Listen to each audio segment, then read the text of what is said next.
lépp ñëpp la muy mbirum réew mi bu ñu sañoon ñëpp ñoo fiy toog maanaam réew mi yëpp ñoo fiy ñëw ñu waxtaanee réew mi waaye ginnaaw loolu mënul nekk dañuy xool ñenn rek ñoo xam ne dañu mën a toog waxtaanee kii bi yéen ñi nga xam ne itam yéen ñuy seetaan ci suñu télé bi di Eyeafrica TV balaa may sori sax dama leen di waxaat ne comme yéen ñi nga xam ne amagum ngeen suñu fréquence bi ba tàmbali di ñu seetaan ñu ngi leen di ñaan ngeen continuer di ko wax ñi nga xam ne xëy na di all one lañ am te boobu noonu léegi dog nañ ko su ko defee ñoom tamit ñu xam ne am nañ beneen fréquence bu bees ñoom it ñu mën koo daal di topp tey di dinañ fi waxtaanee lu jëm ci budget bi muy li nga xam ne rek mooy 2025 budget estimate bi nga xam ne moom la ñu xayma mu jëm ci li nga xam ne mooy njëlub réew mi muy lu réew mi war a njëloo ci atum ñaar fukk ak juróom yóbbu nañ ko ci pencum ndawi réew mi ngir ñu jox koy xool càmbar ko jéem a xool luñ ci seppi luñ ci yokk luñ ci wàññi ba ñu mën koo daal di approuve duñ yem ci loolu am na beneen ponk boo xam ne dañ ko waxtaanee umpale woon leen nii njiit réew mi Adama Barrow tàmbali na li nga xam ne mooy tukki nemmeeku gi muy am ci réew mi muy di wër réew mi ni ki di ni ko sartaay ndey réew mi maye muy constitution bi ngir muy nemmeeku réew mi benn wala lu mu néew benn yoon ci at mu ne ngir mën a déglu askan wi seen i jàmbat mu indi ci li nga xam ne mooy saafara door na ko loolu itam des na ci waxtaanee ndax nag coow li jub na ci ndax politique la wala du politique ni ñu koy doxalee ndax noonu lañ ko war a doxalee am na sax ñuy jàpp ne that meet the people store dañ ko war a sax génne ndax li tax constitution bi wala loi santaane ko ak ni ñu koy doxalee doonul benn loolu dinañ ci waxtaan ak suñu jàngatkat yi suñu gan gi tey moo nekk Ibrahima Taboro Manneh doon politicien waaye itam xelam màcc ci wàllum koom tey indi wuñ politicien bi tey dañ indi ki nga xam ne ci wàllu koom maanaam ma koom la maanaam économiste ndax dañuy waxtaanee budget bi ngir itam mu indi ci li nga xam ne mooy xam-xamam ci suñu panéliste itam am nañ fi kenn koo xam ne tamit ma koom la muy Mamadi Kurang tey kii di Ibrahima Taboro Manneh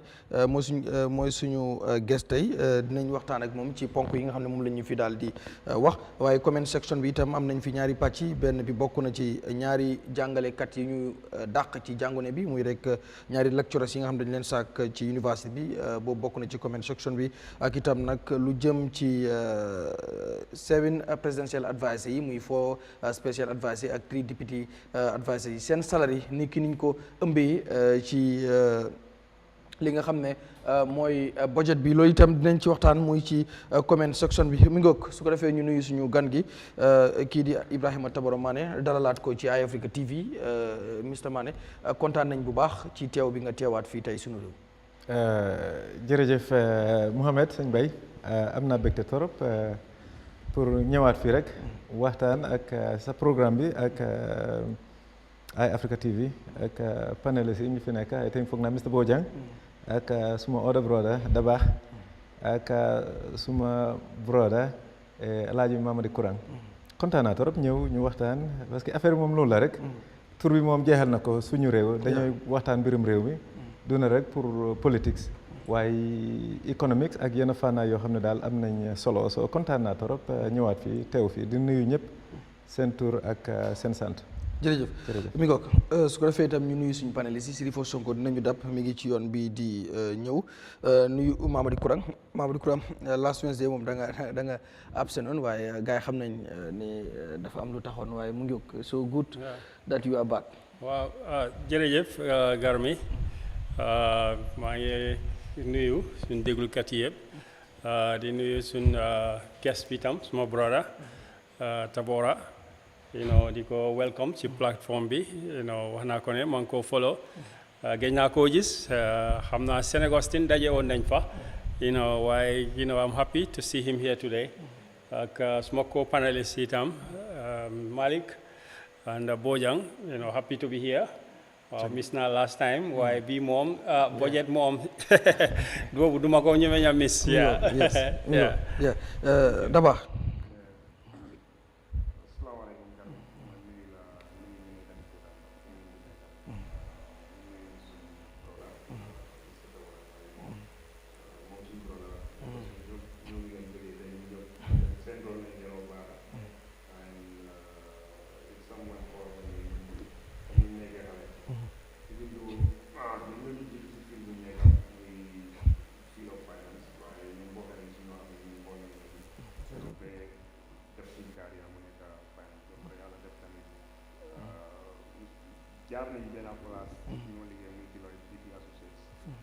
macha allah nekk koo xam ne ni ku naw la foog naa tamit ñu dëkk ak ñoom ñoom xam nañ ko bu baax am nañ so much respect pour moom ma nuyu Mr. Bojang ak Mr. Frank hopefully ne lépp lu fi wax rek luy njëriñ askan bi la macha allah jërëjëf yaa Mr. Bojang jërëjëf ñu ngi nuyu ñëpp dalal suñu gan bi Boda Mané yes man de xaw ma ko waaye foog naa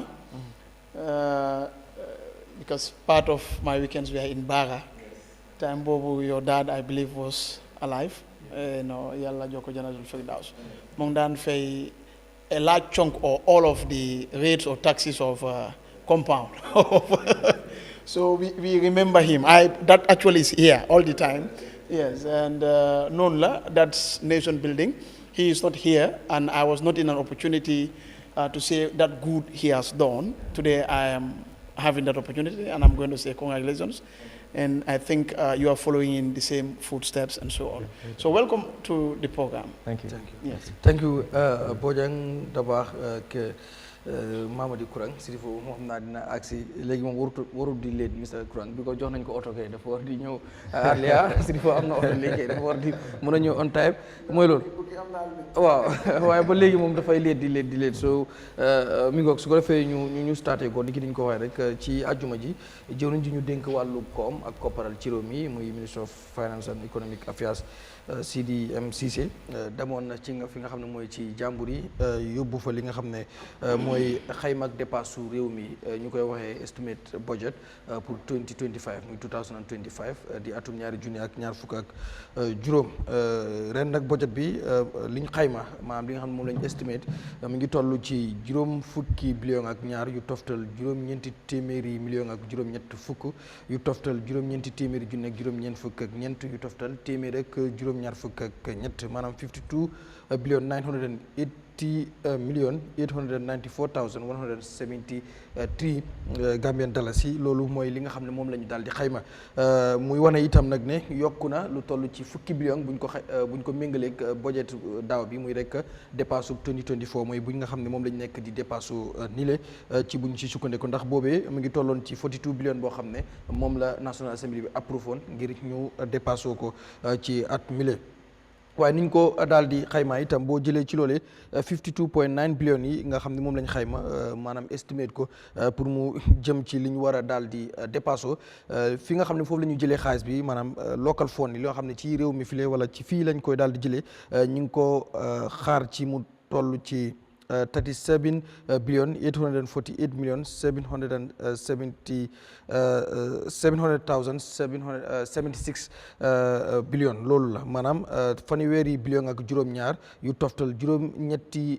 téeméeri million ak ñeent fukk ak juróom-ñett yu toftal juróom-ñaari téeméeri junne ak juróom-ñaar fukk ak juróom-benn yoo xam ne file maanaam local fund la mooy daal di rek nekk maanaam du doon bor du doon loo xam ne dañ koy abbu ji waaye dañ koy jëlee ci réew mi file loolu nag boo ko xaymaa ci percentage mu ngi lay jox 71.44% maanaam téeméer boo jël juróom-ñaar fukk ak benn yu toftal ñeent fukk ak ñeent ci percent waaye li nga xam ne itam dafa war a doon xëy na garaan maanaam ndimbal ak yu mel noonu ñu ngi ko natt ci mu toll ci fukki billion ak ñaar yu toftal juróom benn téeméeri million ak ñeent fukk ak ñett yu toftal téeméeri junni ak fukk ak juróom-ñeent loolu yi mu war a toll ci bu ñu ko xaymaa ci percentage 23.86% maanaam téeméer boo jël ñaar fukk ak ñett yi yu tombal juróom-ñett fukk ak juróom benn yoo xam ne dafay doon xëy na ndimbal ak yu ci mel noonu maanaam li ñuy woowee grant waaye bu ñëwee ci li nga xam ne mooy loans loo xam ne xëy na dafay nekk bor ak yu ci aju di toll na ci ñaari billion yu toftal ñeenti téeméeri million ak juróom-ñett fukk ak juróom-ñett yu toftal juróom-ñeenti téeméeri junni ak juróom-ñeent fukk ak juróom-ñett yooyu mu xam ne ci bor lañ ko yaakaar ngir ci budget bi buñ ko xoolee ci percentage ci entire budget bi mu ngi nekk 4.70% maanaam téeméer boo jël ñeent yi ak yu tombal juróom ñaar fukk mooy li nga xam ne mooy loolu yi budget bi ñu ñëw nag ci li nga xam ne mooy balaa may léegi ci pàcc yi dama bëgg dikk ak suñu gan gi di Mr Tabaro Mané Mr Mané tey budget bi yokku nañ ci fukki billion maanaam estimate budget bi xëy na approuvé guñ ko nag waaye loolu lañ estimate yokku nañ ci fukki billion waaw bu ñu sukkandikoo ci li nga xam ne moom lañ jot bu ñu ko doon méngaleeg bu daaw bi fukki billion lañ ci yokk tey jii nan nga koy jàngatee first of all am na wax yoo xam ne jib na ci mooy ministre bi dafa violate li nga xam ne mooy constitution bi ndax constitution bi daf ne ginnaaw bi ñu defee amendment bi te aposalum naam bi di Alaaji Mbow moo proposé loolu pour ñoom ñu mën a am enough time pour mën a def li ñu war a def 60 days lañ ko war a yóbbu before the end of the year boo daf ko def 2 weeks mu daal di violate li nga xam ne mooy balaa ñu ñëw sax si biir budget bi foofu loolu noonu nan nga ko gisee ndax ñu bëri ñu ngi ci coow ne ku war a sàmm loi di yàq loi waaw yaakaar na di raise issue boobu moom baax na eventually gars yi lii xew mooy ne dinañ mujjee d'accord because budget bi moom foog ñu paas ko rek waaye baax na nag pour wane ne li fa nekkoon amoon nañ benn weer comme fanweeri fan yoo xam ne waroon nañoo indi budget pour nit ñi review ko ñi nga xam ne ñu ngi National Assembly waaye nag def nañ amendment mooy ne def nañ changes ne léegi dañ bëgg pour muy ñëw ñaari weer balaa at bu ees bi di commencé mooy ne kon novembre dafa waroon a fekk ñëw na first of November waroon naa fekk ne indi nañ bill bi foofu because National Assembly bëgg nañoo am enough time te dañ gisoon ne benn weer rek dafa tuuti woon because war nañoo understand am na ñoo xam ne ñoom dañoo need expert advice comme ku nekk rek ak sa fiil la ñoo xam ne dañoo jël report bi dem consult nit ñi toog ak ñoom ñu leeralal leen ne leen waaw mbir mi de nii la lii mooy suñ xalaatin ak suñ gis-gis wala firil leen ko den ñoom nag ñu seet amin lan lañ si gis ak def si seen liggéey daal soo dafa mel ne ñaari weer yooyu pour 60 days mooy juróom benn fukki fan ministre bi dafa late finance minister bi dafa laytoon daanaka 2 weeks parce que mu ngi ñëwoon boor yi xaw ma 14th 15th la ñëw so loolu lañ ko doon wax ne dafa am tardement loolu baax na nag pour xam nga indi foofu discipline parce que nguur dañ yaakaar ne nguur moom bu demee ba mu set up nguur melut ni comme amin consops yi wala individual yi sa business lii pour réew mi la te ñëpp dañ war a professionnel amin li ñu wax ne dañ ko war a def rek war nañ ko mën a teel a def xam naa ne am na excuse bu ñu wax ne dañ doon seet pour yokk salary 30%. loolu is a convenient excuse waaye eventually gars yi dinañ get through so National Assembly tam loolu seen liggéey la pour ñu help leen to account pour ñu xam ne daal li ñu war a def waroon nañ koy def pour next time buñ ko repeat so loolu is normal is okay waaye xam naa dinañ get through that nan ngay jàngatee itam léegi budget bu ren bi ñu estimate pour mu nar koo dépassé ci at buñ dëgmal nii yokku na ba 10 billion maanaam ñu ngi ci li 52.9 billion dalasi so nan nga jàngatee comme ndax foog nga ni koppar googu war na mën a doy pour Gambien si mën koo dépassé war a ci pàcc yu mu war a dugg yëpp waaw xam nga mbir mi moom boo ko seetee first thing bu ñu waxee budget bi rek képp koo xam ne am nga si interest nga dem nga seet rek li ngay njëkkaa check mooy ne last year lan lañ fere woon te last year yaa ngi ko wax loolu la rek daanaka 42 billion mooy 42,000 million ba 42,000 times I mean loolu lañ naroon a fere 2024 at bi jeexangut waaye xam nañ ne loolu lañ estimate ne loolu la ñuy fere léegi pour 2025 dañu wax ne dañooy spend 53 billion so am na yaa ngi doon spend 42 comme 42,000 this year yaa ngi bëgg a spend 53,000 waaw léegi nag fi ngay laajte sa bopp mooy ne naka laa spende 42 te fi ma ko jëloon last time li nekk suma koom-koom léegi maa ngi fere 53 difference bi am na yokkute 11 million ndax suma koom-koom suma am bi moo am yokkute wala dafa am fere yoo xam ne ma ngi leen a def yoo xam ne am nañ solo moo tax fere bi yokku soo am nañ yokkute 11 billion te 11 billion boobu nag boo ko gisee fu muy jógee lu si gën a bari mooy taxes parce que ñun suñ fi ñooy amee xaalis li gën a bari mooy taxes waaw taxes mooy ne dañooy fay lemp bagage yi suñ ñëwee si port bi amiin bagage bu ñëw si port bi rek da ngay fay lempo bu maalo bi ñëwee di nga fay taxe amiin diw bi bu ñëwee di nga fay taxe ataaya bi bu ñëwee di nga fay taxe daala bi bu ñëwee di nga fay taxe mbubb bi nga sol sax da ngay fay taxe soo ndax taxe yooyu mooy yokk wala tax base bi mooy yokk mooy ñiy fay ndax ñooy yokk wala dañuy increase taxe bi te lii problème ba pare nga seet government niñ allocate niñ joxee comme fere boobu fan lañ koy dugal foog ñu seet because xam nañ ne war nañuy fay part of expenses bokk na si salaries yi mooy li ñuy fay seen bopp pour liggéey bi ñooy def bokk na si allowances yi nga xam ne dinañ ko am comme bu nekkee ne tukki nañ wala pour transportation traveling fuel yooyu yëpp I mean am na yokkute so mbir mi daal fere bi gën naa yokk te comme que fere bi yokku na tax bi boo ko seetee moom it yokku na because tax bi last time direct tax bi mu ngi nekk foog naa direct tax bi ak comme immigration sooy defar passport sooy defar licence soo boole yooyu foog naa last time was about 22 billion so boobu dem na léegi daanaka almost 29 billion so dafa mel ne loolu tamit am na yokkute mooy liñ xayma ne dinañ ko am so li ngay laajte mooy ndax tax base bi moo yokk wala li ñuy charge mooy yokk te li ma mun a wax rek li ma understand so far xam naa ne tax bi dina am fu may yokk waaw su nekkee ne salaire bi nga fay wala ñiy fay salaries I mean tax bi ñuy fay si seen earnings yokkut noonu waaye li ñuy yokk mooy because mun naa laa wax directly ne soo seetee pétrole fi mu nekk nii tax bi dafa yokk torop so buñ gisee am na tax yoo xam ne dañ laaxu nit yi duñ ko gis duñ ko dégg duñ dégg na sax am na yokkute so kon nag loolu bu ñu yokkee tax li muy firnde mooy ne nit ñi fere bi day yokk seen kaw parce que bu nekkee ne yaa ngi jënd sukur ñu ngi la doon tax li nga doon fay tax mu ngi nekk $100 bu ñu si yokkee $20 sax yow loolu daf lay affect sa koom-koom bi day wàññeeku so xam naa ne loolu it foog ñu seetaat ko bu baax a baax because tax moom dina yokk te fere government ndax fere yi ñooy def ndax am na solo nga dem seet soo seetee office of the president mooy the first line I mean mu ngi nekkoon 872 million léegi dina dem ba 1085 million mooy 1 billion ak 85 million so am na yokkute 200 daanaka 13 million lu waral loolu ndax jar na ko ndax office of the president am na loo xam ne ñu ngi koy def loo xam ne gannaaw loolu nga dem si yeneen departments yi di nga gis yeneen yokkute am na yoo xam ne suñu amee yokkute dinañ understand comme suñu waxee ne health care ñu ngi yaakaar ne ñun yëpp dinañ ci am interest I mean suñu waxee ne education ñun yëpp dinañ ci war a am interest su ñooy def développement boo xam ne comme yoon yi la dinañ si mën a gis suñ bopp waaye nga def seet youths nga seet fisheries am na yoo xam ne dañ wàññeeku so mbir mi daal fere bi dafa yokk lool. dafa yokk ok waaw xam naa dinaa ñëwaat ci yow pour su ko defee ci ministre yenn yi.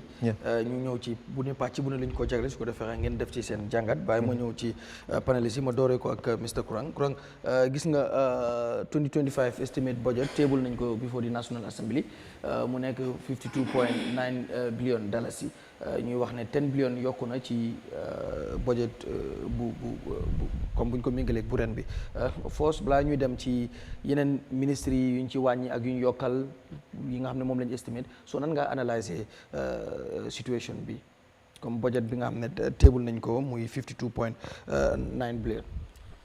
waaw jërëjëf xam naa comme noo ko waxee lu gaa yi gën a njëkk a waxtaan mooy affaire yi delayance bi. yes parce que am nga soo gisee ne ñu jox la day time ne da nga war a teel a submit parliamentarians yi tam ñoom tam dañu war a def consultation although ministry bi day def consultation waaye parliamentarians yi tam ñoom dañu war a dellu si askan bi ñu ne leen lii moo tegu si parliament bi yéen lan mooy seen xalaat balaa ñoo ñëwaat mun koo endorse loolu daf dee tax time bi moo mun a am ñu jox leen enough time to do consultation waaye comme noo ko waxee am naa loolu gars yi dinañ ko satul si budget bi si boppam comme noo leen ko waxee egg na from 42 billion up to 53 billion which is like almost 25%.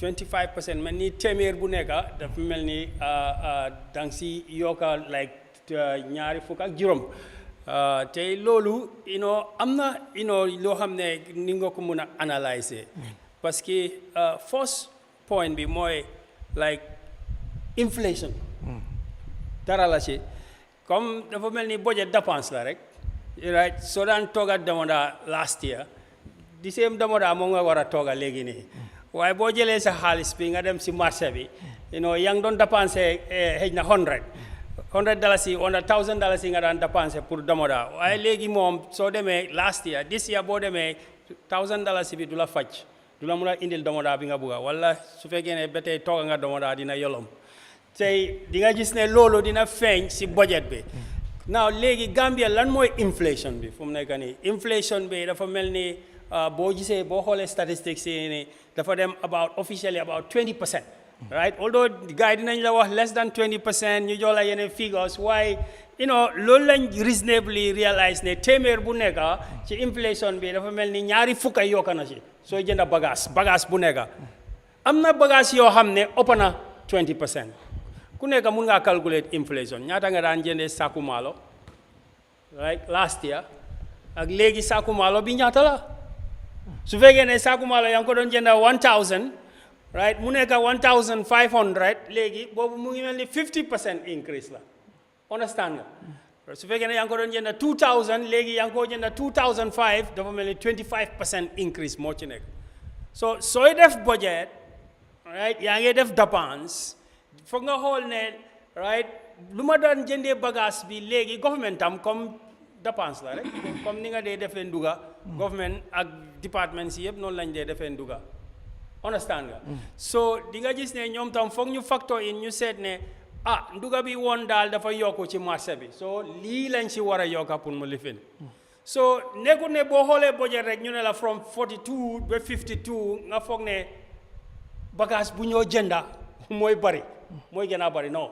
not necessarily mun naa nekka waaye not necessarily mun naa nekka ne di same bagage moom ngaa dem di jëndi waaye bagage yi dañ yokko waaw so loolu lan moo lu gën a important si national budget mooy composition bi ak distribution bi like noo ko séddalee right from one department to another department ba pare nga xool tam yan department mooy yoo xam ne ñoo am yokkute comme enaan ko commencé office président bi ñaata pourcentage la yokkute ak den am na yoo xam ne wàññi nañ loolu su ñëwee dinañ si gën a waxtaan waaye lii mooy loo xam ne moom lañ war a ba pare nga xool tam lan lañ dugal si expenditure boo xam ne dafa jur dara capital expenditure ak dépense yoo xam ne hand to mouth la recurrent expenditure ak léegi tam nga xool ne budget bi tam nuñ ko distribuer debt financing parce que budget daf dee war a di balance dégg naa si ministre bi bu ma joxee excuse wax na affaire yi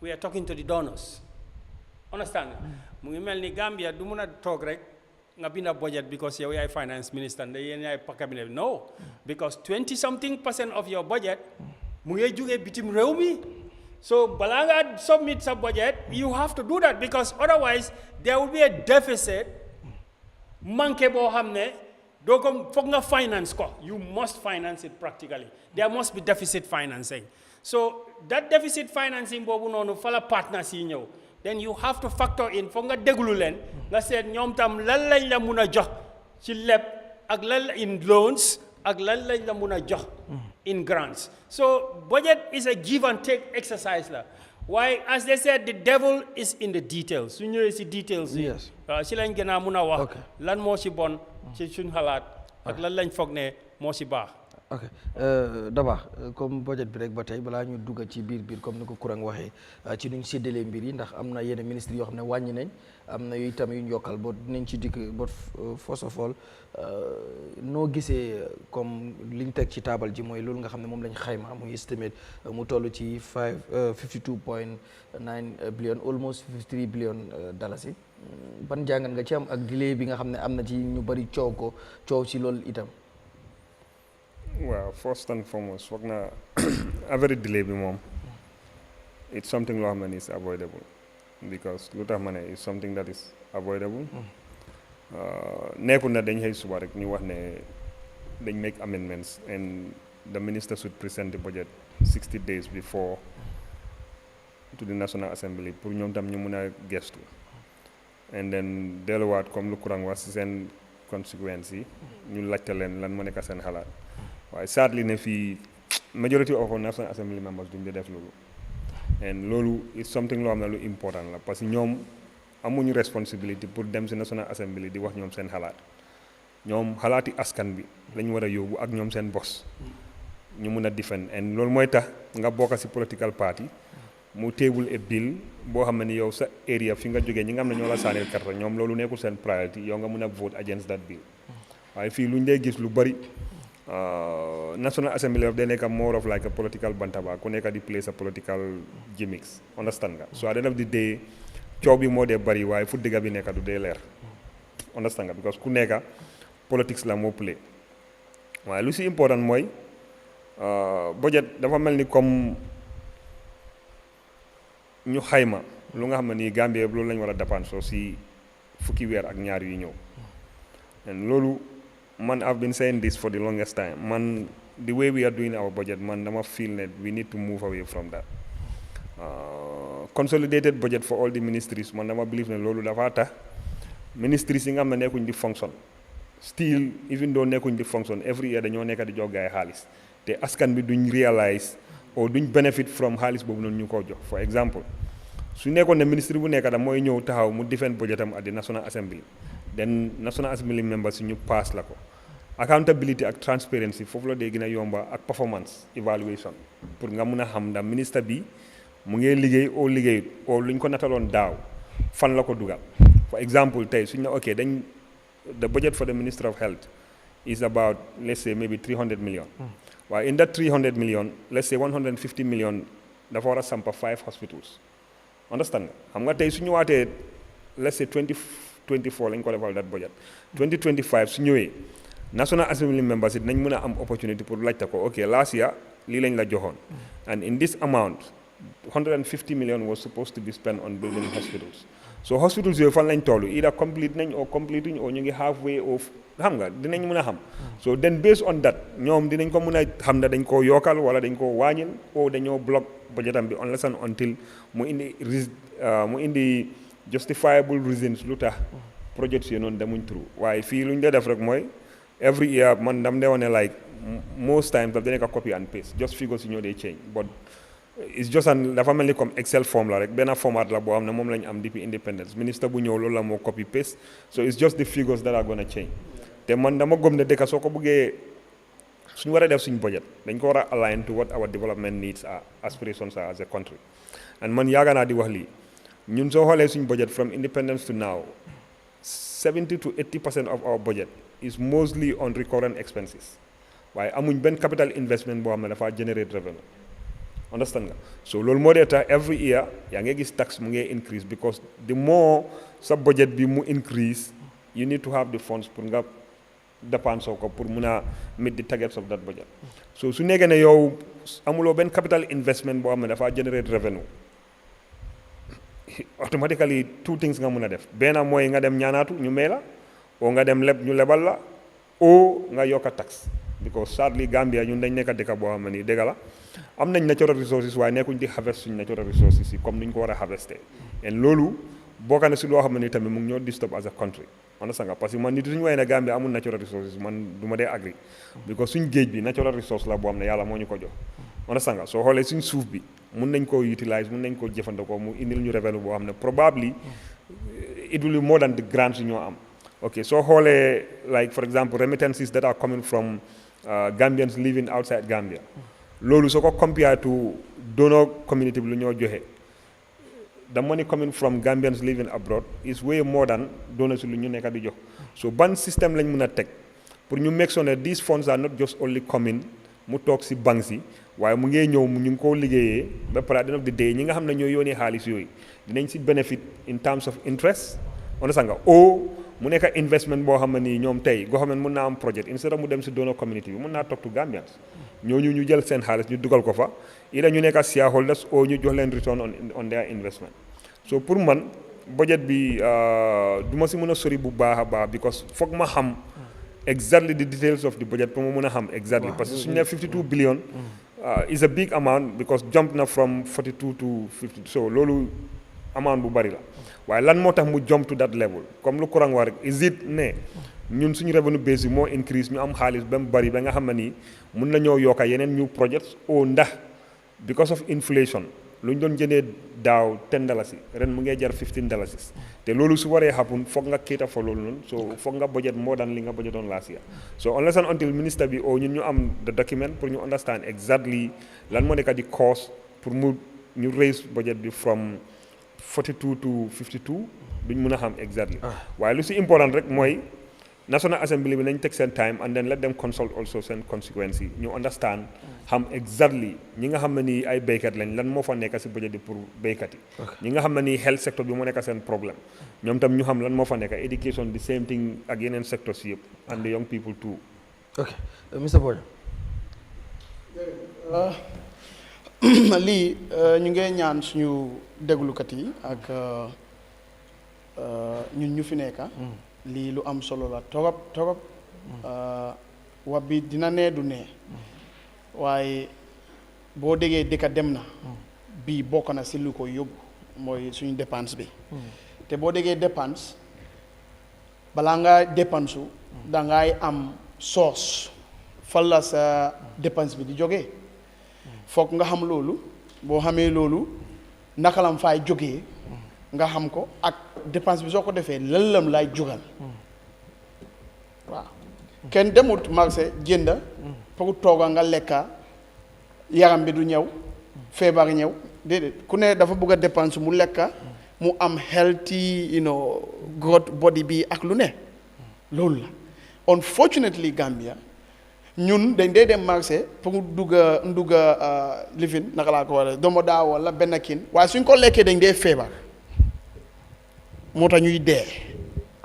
loolu fan la dee jógee suñ dépense bi la nuñ ko dee defee xam nga nii ñu ngi may déglu that is the idea ñun dañoo budget pour mun a am yokkute ku ne loolu la dee bugga waaye ñun dañoo budget pour am daanu suma olof yi setuñu waaye xam naa ne understand li nga bugg a wax so that is the point lu tax ma waxee ko noonu ici budget daf dee am variables daf dee am fixed expenses waaye nit tamit da ngay xool sa productive basis comme kii nu mu ko nekk di waxee man that is my argument as well daba doo joxee nit ki dépense because département la am kër la am da nga koy joxe dépense su ne yaa ngi koy jox dépense te moom dépense bi daf koy dem di jëli di ko mbagaane du toog a kër jag na nga jox ko dépense pour lan nga koy jox you have to be responsible because xaalis bi moomuloo ko so departments yi nga xam ne ñu ngi nii ku nekk fu ne sax xam na ne ñii moom kay seen liggéey bi sax kenn xamu ko amuñ benn dara amuñ njëriñ why must you continue to give them in the name of department lañ am te department boobu asiwut yokkute si kenn su dul ñëwuñ seen boppa so budget bi daf day inform government policy direction seen economic position bi naka la ak fan lañ bëgg a yóbbu dëkk bi from the surface of it is not an impressive thing lu tax yaa ngee jox a lot of money to recurrent expenditure ak the office of the president dafa mel ni yaa ngi am géej yaa ngi am benn lifin naka laa ko waaye gaal te yow pour nga mun a téye jën bu nga xam ne dafay mun a dundal askan bi yëpp da nga war a am juróomi gaal waaye benn nga am léegi at bi ñëw ñu ne la waaw xaalis am na de yow nga ne ok dëgg nag dañ sula gaal nag parce que gaal bi suñ ko amee suñ nit ñi du ñu sonna si affaire yi jën ay yoon dafay dimbale koom-koom bi ay noonu waaye déedéet man suma office suma toog bu fa nekk baawut noonu dama war a dem mit China dama war a def ni bàyyi mu ñu régler loolu force yëfi dof la rek parce que ku wéeg du def loolu dafay jënd gaal mu bàyyi office am waaye su ñun suñ ko du dee demee noonu moo tax ma ne leen lu dee xew mooy dañ dee dem jënd jën dugga domoda au soo waaye ñun suñ koy lekkee daf ne dee jox feebar du ñu mun a am yokkute si suñu yaram ak lu ne ñun suñu budget bi noonu la day demee majority of it loolu nag li nga xam ne war nañ si gestu bu baax ñu bàyyi façon boobu noonu ñu dugal xaalis bi suñu xaalis bi si li nga xam ne dafay jural dëkk bi dara mu am multiplier effect suñu budget bi duñ dee gis loolu noonu all right now jël nañ boor be fu mu ne nii suñu baat bi dafa bëgg a dama xaw ma dog waaw man woo ma ko de te nekku ne man IMF laa dee support also no waaye kon que ñooñu dee dimbale seen data bi laa nekk di wax fu mu ne nii ñun soo moytu du ñu mun a fay suñu bor yi moo tax dama dee wax nit ñi one of the biggest problems that this country would have is succeeding. Anyone who succeeds, President Barrow, believe it or not, you must be a radical. Otherwise, you cannot do anything. So we will get into it more, but Gambians, we should really focus. To reiterate our National Assembly members, then you try, did them to their people to discuss these pertinent issues, the salient issues. It's very, very important. Because lu bari nga do ci dëkk bi ñaaka xam bi la rek waaye nit ñi suñu xamee rek loolu yëpp dina stop te ñooñu am nañ responsibility bu nga xam ne am ngeen oto am ngeen lu ne dem leen every weekend ngeen meet am leen committees yi nga xam ne dañoo mën a explain waa dëkk yi suñ yaay yi suñ maam yi suñ doom yi ñu mun a understand naka lañ dee dépenser dëkk bi ñu mun a xam naka la ñu waree supporter naka la ñu waree defee politique pour dëkk bi dem kanam. all right yes Sirifo ñëw na balaa ma dellusiwaat si suñu guest bi pour ñu dugaat dip si budget bi Sirifo tey budget bi teg nañ ko si National Assembly members yi mu nekk 52.9 billion dalasi so am na ñu doon coow tamit ne comme delay bi wartoon a am because of ñoom président bi wala ministre bi waroon naa xam amendment loi bi nga xam ne amend nañ ko pour ñu mën a indi loi li nga xam ne mooy budget bi 60 days before end of the year pour ñoom tamit ñu gën a mën a prepare so nan ngay analyser budget bi yokku nañ ci 10 billion comme suñ current budget bi nga xam ne moom lañ nekk di use 42 billion so this estimate budget 2025 dem na ba 52.9 billion dollars almost 53 billion ban jàngat la ci Sirifo am balaa ñu dugg ci deep into the details. Yeah, thank you so much, Garme. My new guest is a brother and a comrade in the struggle. Mango nuyu my nuyu suma natango yu nekk si platform bi fii Mr Kurang Mr Dabak ak Mr Abdallah ak yow sa bopp comme suñu nekk di wax affaire budget understand like in fact citizens understand what exactly is the budget and how naka la loi bi teg budget bi naka la war a men understand because lu ma understand mooy ne governance is all about policy and laws so fekkee ne like the state is not respecting the laws of the land what did we expect next because one thing lu ñu war a understand mooy ne I mean the state is the main custodians of the law so fekkee ne state bi nag moom amul any respect, have no respect for the law of the land. What do you expect from the citizens? So that is one of the failure about the budget for this year.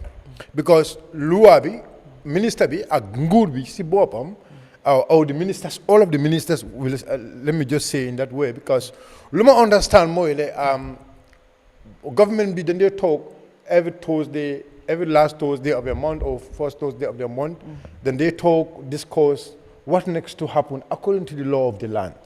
So this government is not respecting the law of the land. Lolu mom leneen lo amne we will talk about that. And dafa baax pour wax dëkk bi tamit ñu understand lolu. Be mom fokan drong. Wala ñu tuko akoliata bakele. Banko dun ñu ko kil na understand na. Banko bukatano loi koma. Especially ning masakunda me ya lonko banko de wala bulu. O masakunda ke de masakunda me ya lonko e mom banko le loi bunya. Anung yenyela fako banko dingo loi tinya loi nyanda ka bulo le kan odo ning atara baro loi nyim fanang jumala mata loi nyina wala mansa kundati so ning atara mansa kunda nying amon loi nyim bunya sai akamela tandi banko dingo la wala nyinto ko almbe den kana loi bunya so membe ko na baluo membe ko na banko la taran because I mean budget is one of the key pillars of every government. Because without budget, government will not able to do what they're supposed to do. So, budget procedures, flawed, is very important. I believe if I am a member of parliament, what I will push harder will be this code, because this matter should not only be settled at the National Assembly, this matter should be settled at the court, so that government will not do it again. Government will respect the law. Because if I offend the law, or if I offend anything, contradictory to the law of the land, they will take me to the court. So likewise, if the state also contradict the law of the land, the same thing has to happen. Court must tell them that that's one aspect of it. So if you look at the budget of this country, we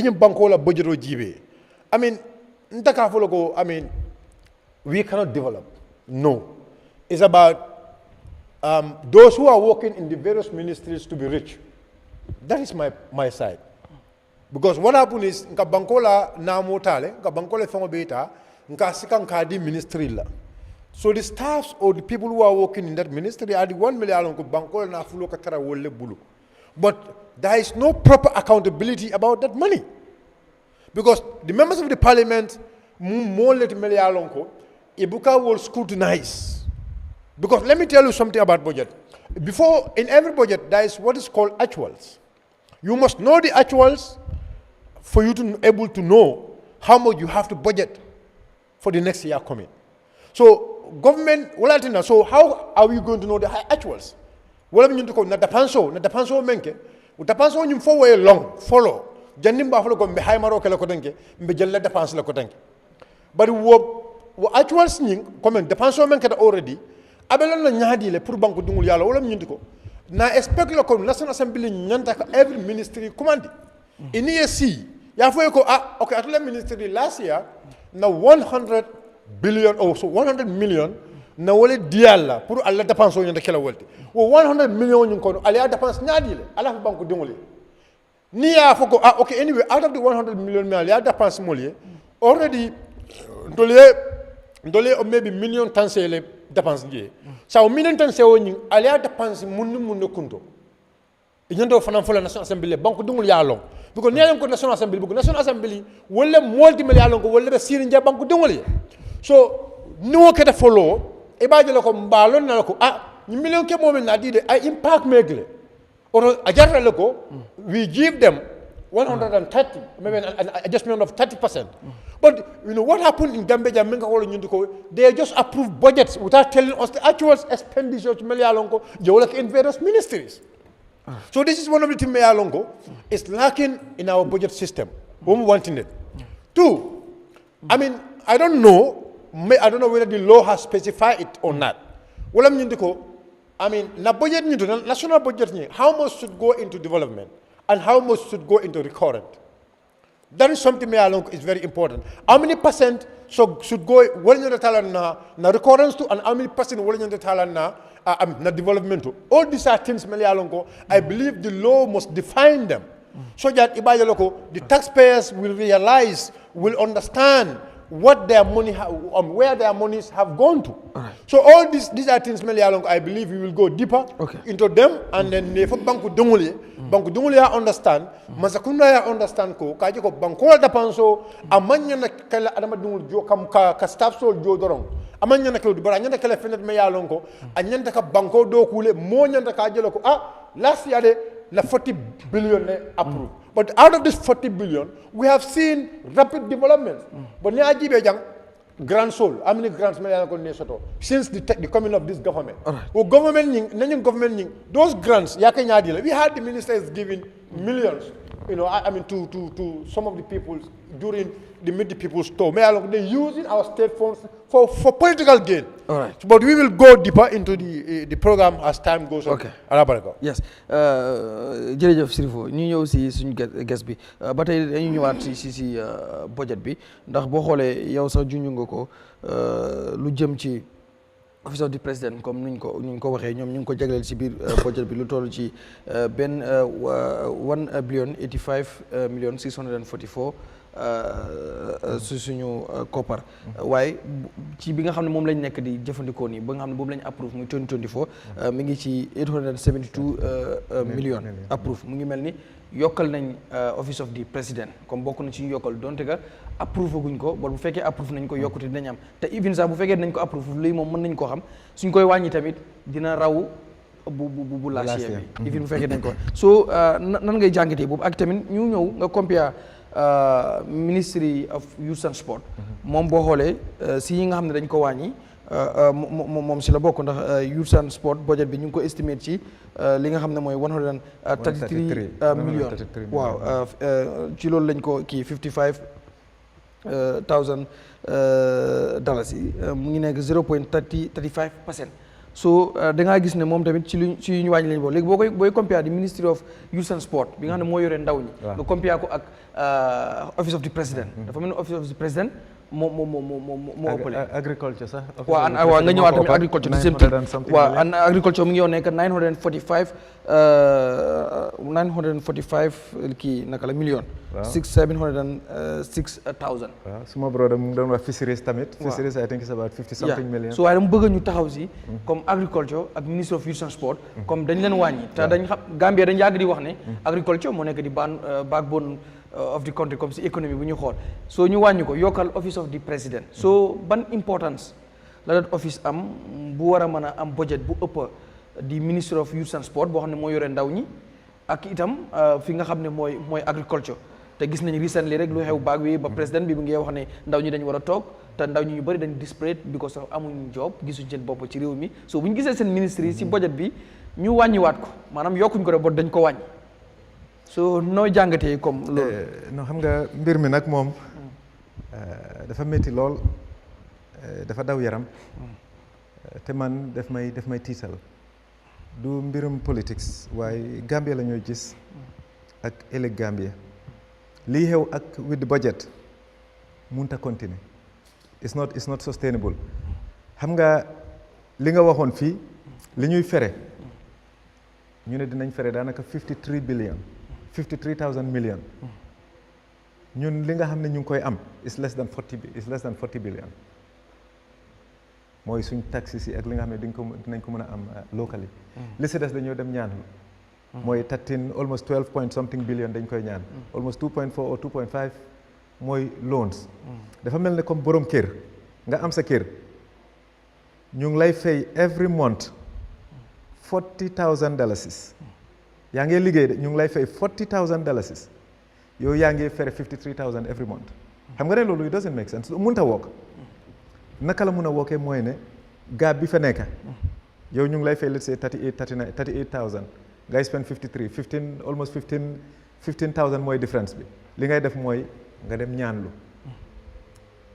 ñu la may nga am ay mbokk wala ay friends ñu di la may xaalis fii nga dem di leble est-ce que loolu dina mën a continuer su nekkee yaa ngi spend 53 waaye yaa ngi aan 38 difference bi 15 one month nga dem ñu may la daanaka ameen 12 million nga leble 3 ñu may la 12,000 ñu lebal la 3,000 next month the same thing nga repeat ko nga repeat the same thing next month dina am point boo xam ne soo si àggee ki lay lebal dina la wax ne man mënuma lay lebal wala boog koo xam ne moo lay may dina sonna si yow so mbirum government tam noonu la rek is very simple li xew mooy ne amuñ physical discipline suñu budget bi dañ ko waroon a balance because dañ war a live within our means mooy nit ki buñ lay fay salary liñ lay fay foofu ngay manager boo buggee spend more than liñ lay fay mooy ida da ngay sàcc wala da ngay dem ñaan wala da ngay dem leb so suñ nguur nag si loolu la nekk te loolu nag moom ñàkk fayda rek la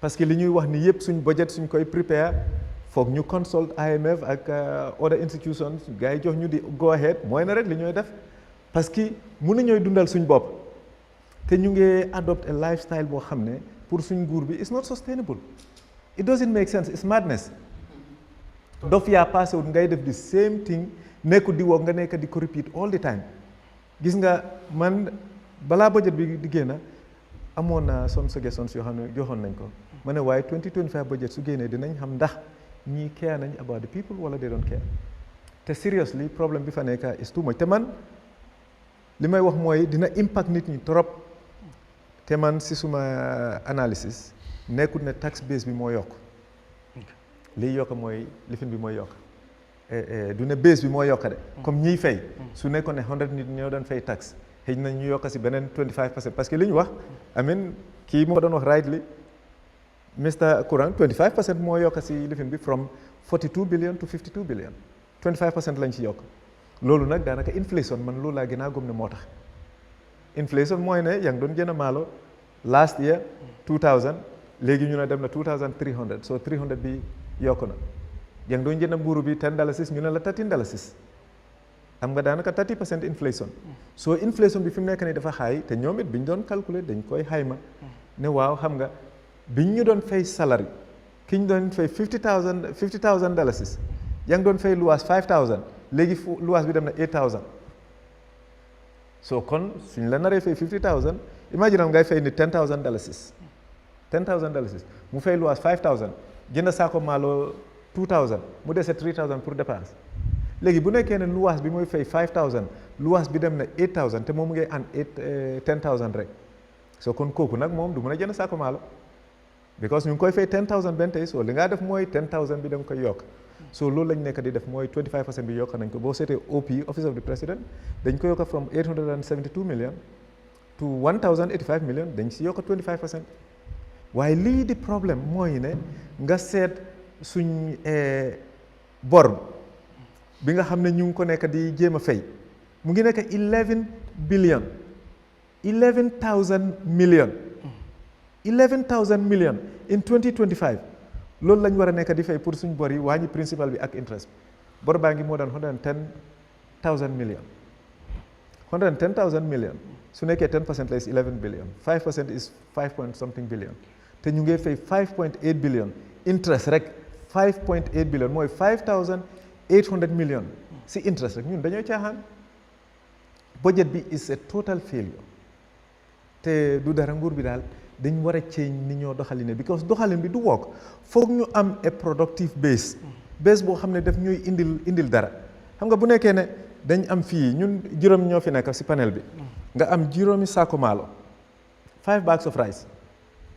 ñu ne saako maalo boobu léegi dañ leen di jox ku nekk $3,000 saako maalo rek moo fi nekk te loolu foog ngeen am ko amuloon benn yokkute li ngeen am foog ngeen spend ko si li fi am 5 bags maalo moo fi nekk ñu jox leen 3,000 ñu ne leen saako maalo bi $3,000 te foog ngeen spend 3,000 di ngeen jël ku nekk jënd benn saako maalo $3,000 comme next year the same 5 bags rek moo fi nekk amul benn yokkute bu ñu leen joxee $4,000 borom saako maalo bi na leen wax ne saako bi maalo bi 4,000 te di ngeen ko jënd because maalo rek ngeen mën a jënd because amuñ any production productive sectors pour foo xam ne government waroon na koo mën a am yëpp fi mu nekk nii rëy nañ leen dara nekkul di dox soo nekkee si port bi lim doon indiwul dara GRA doo mën a baraag parce que dem charge nit ne ko waaw tax naa la loolu su amoo yokkute loolu du progress foog nga am basis yoo xam ne dañooy def something fisheries sector bi kii mu ngi koy wax fisheries sector bi suñ ko targetee war nañoo mun a am more than $100 million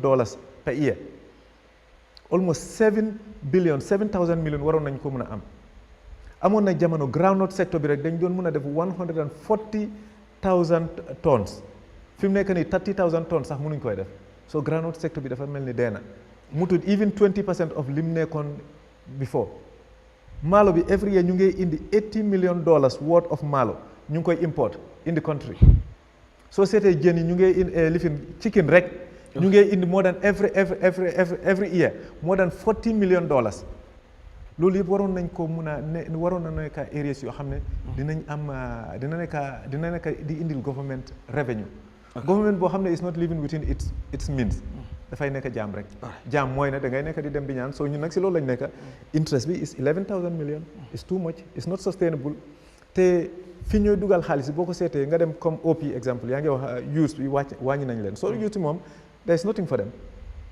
for 2025 based on budget bi ñoo propose nii there is nothing for the youths there is nothing for the fisheries sector OP moo gën a dafa mel ne OP lañ gën a prioritize than the whole agricultural sector because agriculture is about I think 940 something million OP is 1,085 lan moo nekk OP ban jëm kanam lañ fay indi ba ñu war a deserve that much because xam nañ ne seen workforce bi yokkut that much so obviously inflation bi lañ nekk di kéeta te inflation bi nag moom war nañ koy seet is basically recklessness kii mu doon wax ne something about remittance ñu ngi wax ne li ñu dee receive remittance from outside loolu mooy sustain the country waaye unfortunately dañ bàyyi remittance bi mu ngi dugg foo xam ne waru fay dem because central bank mu ngi wax ne about $700 million te is more than $1 billion loolu bu nekkoon ne remittance boobu ñu ngi koy mën a dugal si foo xam ne dafaa nekk productive sector Gambian si dinañ si benefit ñi nga xam ne ñu ngi outside ñu ngi yónni xaalis yooyu dinañ si profit so foog ñu empower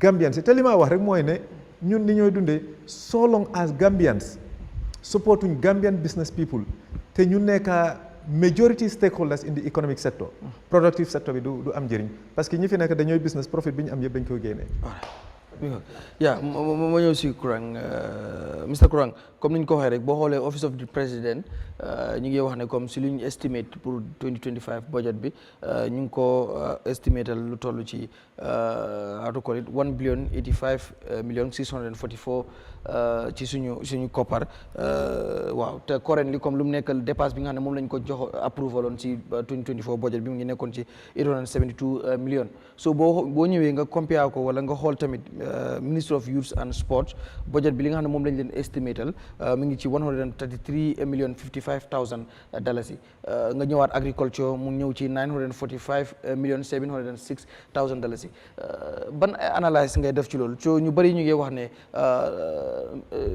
OP ban njëriñ la mën a gën a am ba tax youth and sport and agriculture nga xam ne ñu bëri dañoo wax ci réew mi ne réewum Gambia ci mbay mi lañ dee sukkandiku ak ci ndawam yi so ñu gis ne office of the president ci budget bi nga xam ne office of the president moo leen sax ëppale li nga xam ne moom lañ leen xaymaal.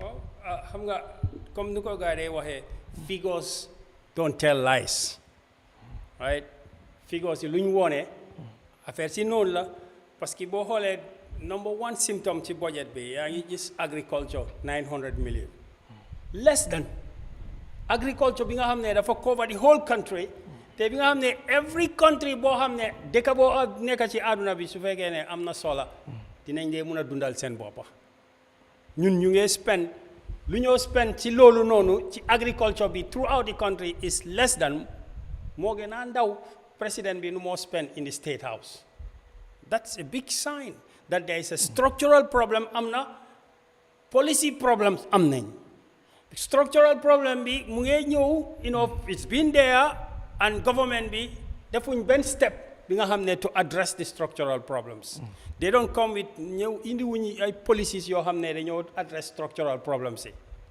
parce que boo xoolee comme ni ko gars yi waxee fii amuloo productive base nekkuloo di produce boo spendee less than 1 billion on agriculture kon nekkuloo di produce maalo yi faro yëpp fu mu nekk nii kenn nekkul di liggéey Gambia am na faro kombo ba carton ba koy na waaye soo demee fu mu nekk nii faro yëpp a ngi taxaw nobody is investing in rice anymore even the investment boo xam ne moom lañ amoon 1970s 1980s ñun si dex bi lañ jógee right amoon nañ ay power tillers water pumps people plant rice Chinese mano right bara mano nga liggéey ko si nawet nga liggéey tam si nooraan da nga dee liggéey maalo loolu léegi loolu amaatut because the investment ay garnaaj ay machines yoo xam ne moom lañ need si agriculture bi amaatut so faro yi dañ leen abandon so the farming is abandoned léegi nag su fekkee ne loolu ñun nekkaatuñ di béy wala mënuñoo dundal suñ boppa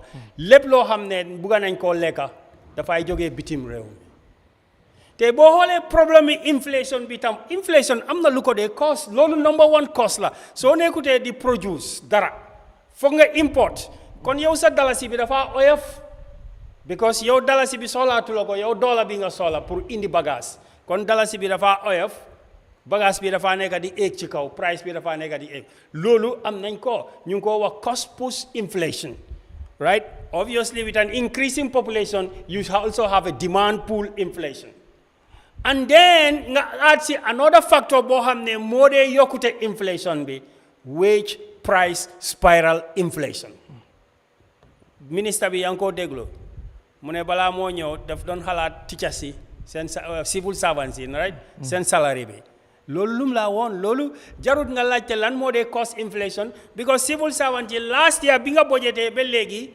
ñoom wala bi nga last increase seen salary bi ak léegi ñoom seen standard of living wàcc na parce que civil servant boo xam ne mu ngi doon jënd saaku maalo léegi saaku maalo bi su fekkee ne dem na 30% moom salary am mu ngi stay the same thing for 1 year or last 2 years kooku soo yokkutee salary am moom du munaate jënd saaku maalo ak leneen so you now yaa ngi force because obviously xam nañ government is under pressure by its own civil service the teachers and the nurses boo yokkutee seen salary dañoo jóg te suñ jógee government bi du mun a taxaw they have a problem so they have to respond to that so léegi su ñoo respond to that the only way bu ñoo respond to that mooy increase salaries then you have the wage price spiral inflation dafa mel ni dafa li nga doon daw mooy ñëwaat because nga yaa ngi jooy ñu ne salary bi tuuti na parce que prices yi yokku nañ nga increase salary bi ñoom dañoo demaat marché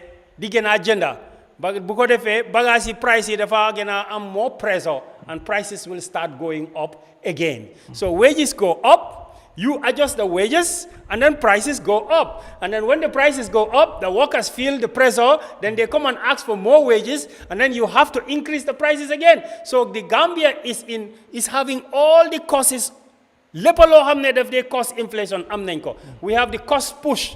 The price of petrol is a foreign product. The price of the imported good is a cost push. We have the demand pool. We have a young population. Dependency is high. The family is getting bigger, right? Demand is increasing, and we have to import more. And then we have a wage push inflation, wage price spiral inflation. Wages increase, you have to increase the price. So, what do? You must attack. Look at your fundamentals. So we address situation. Tell the government be neko di def.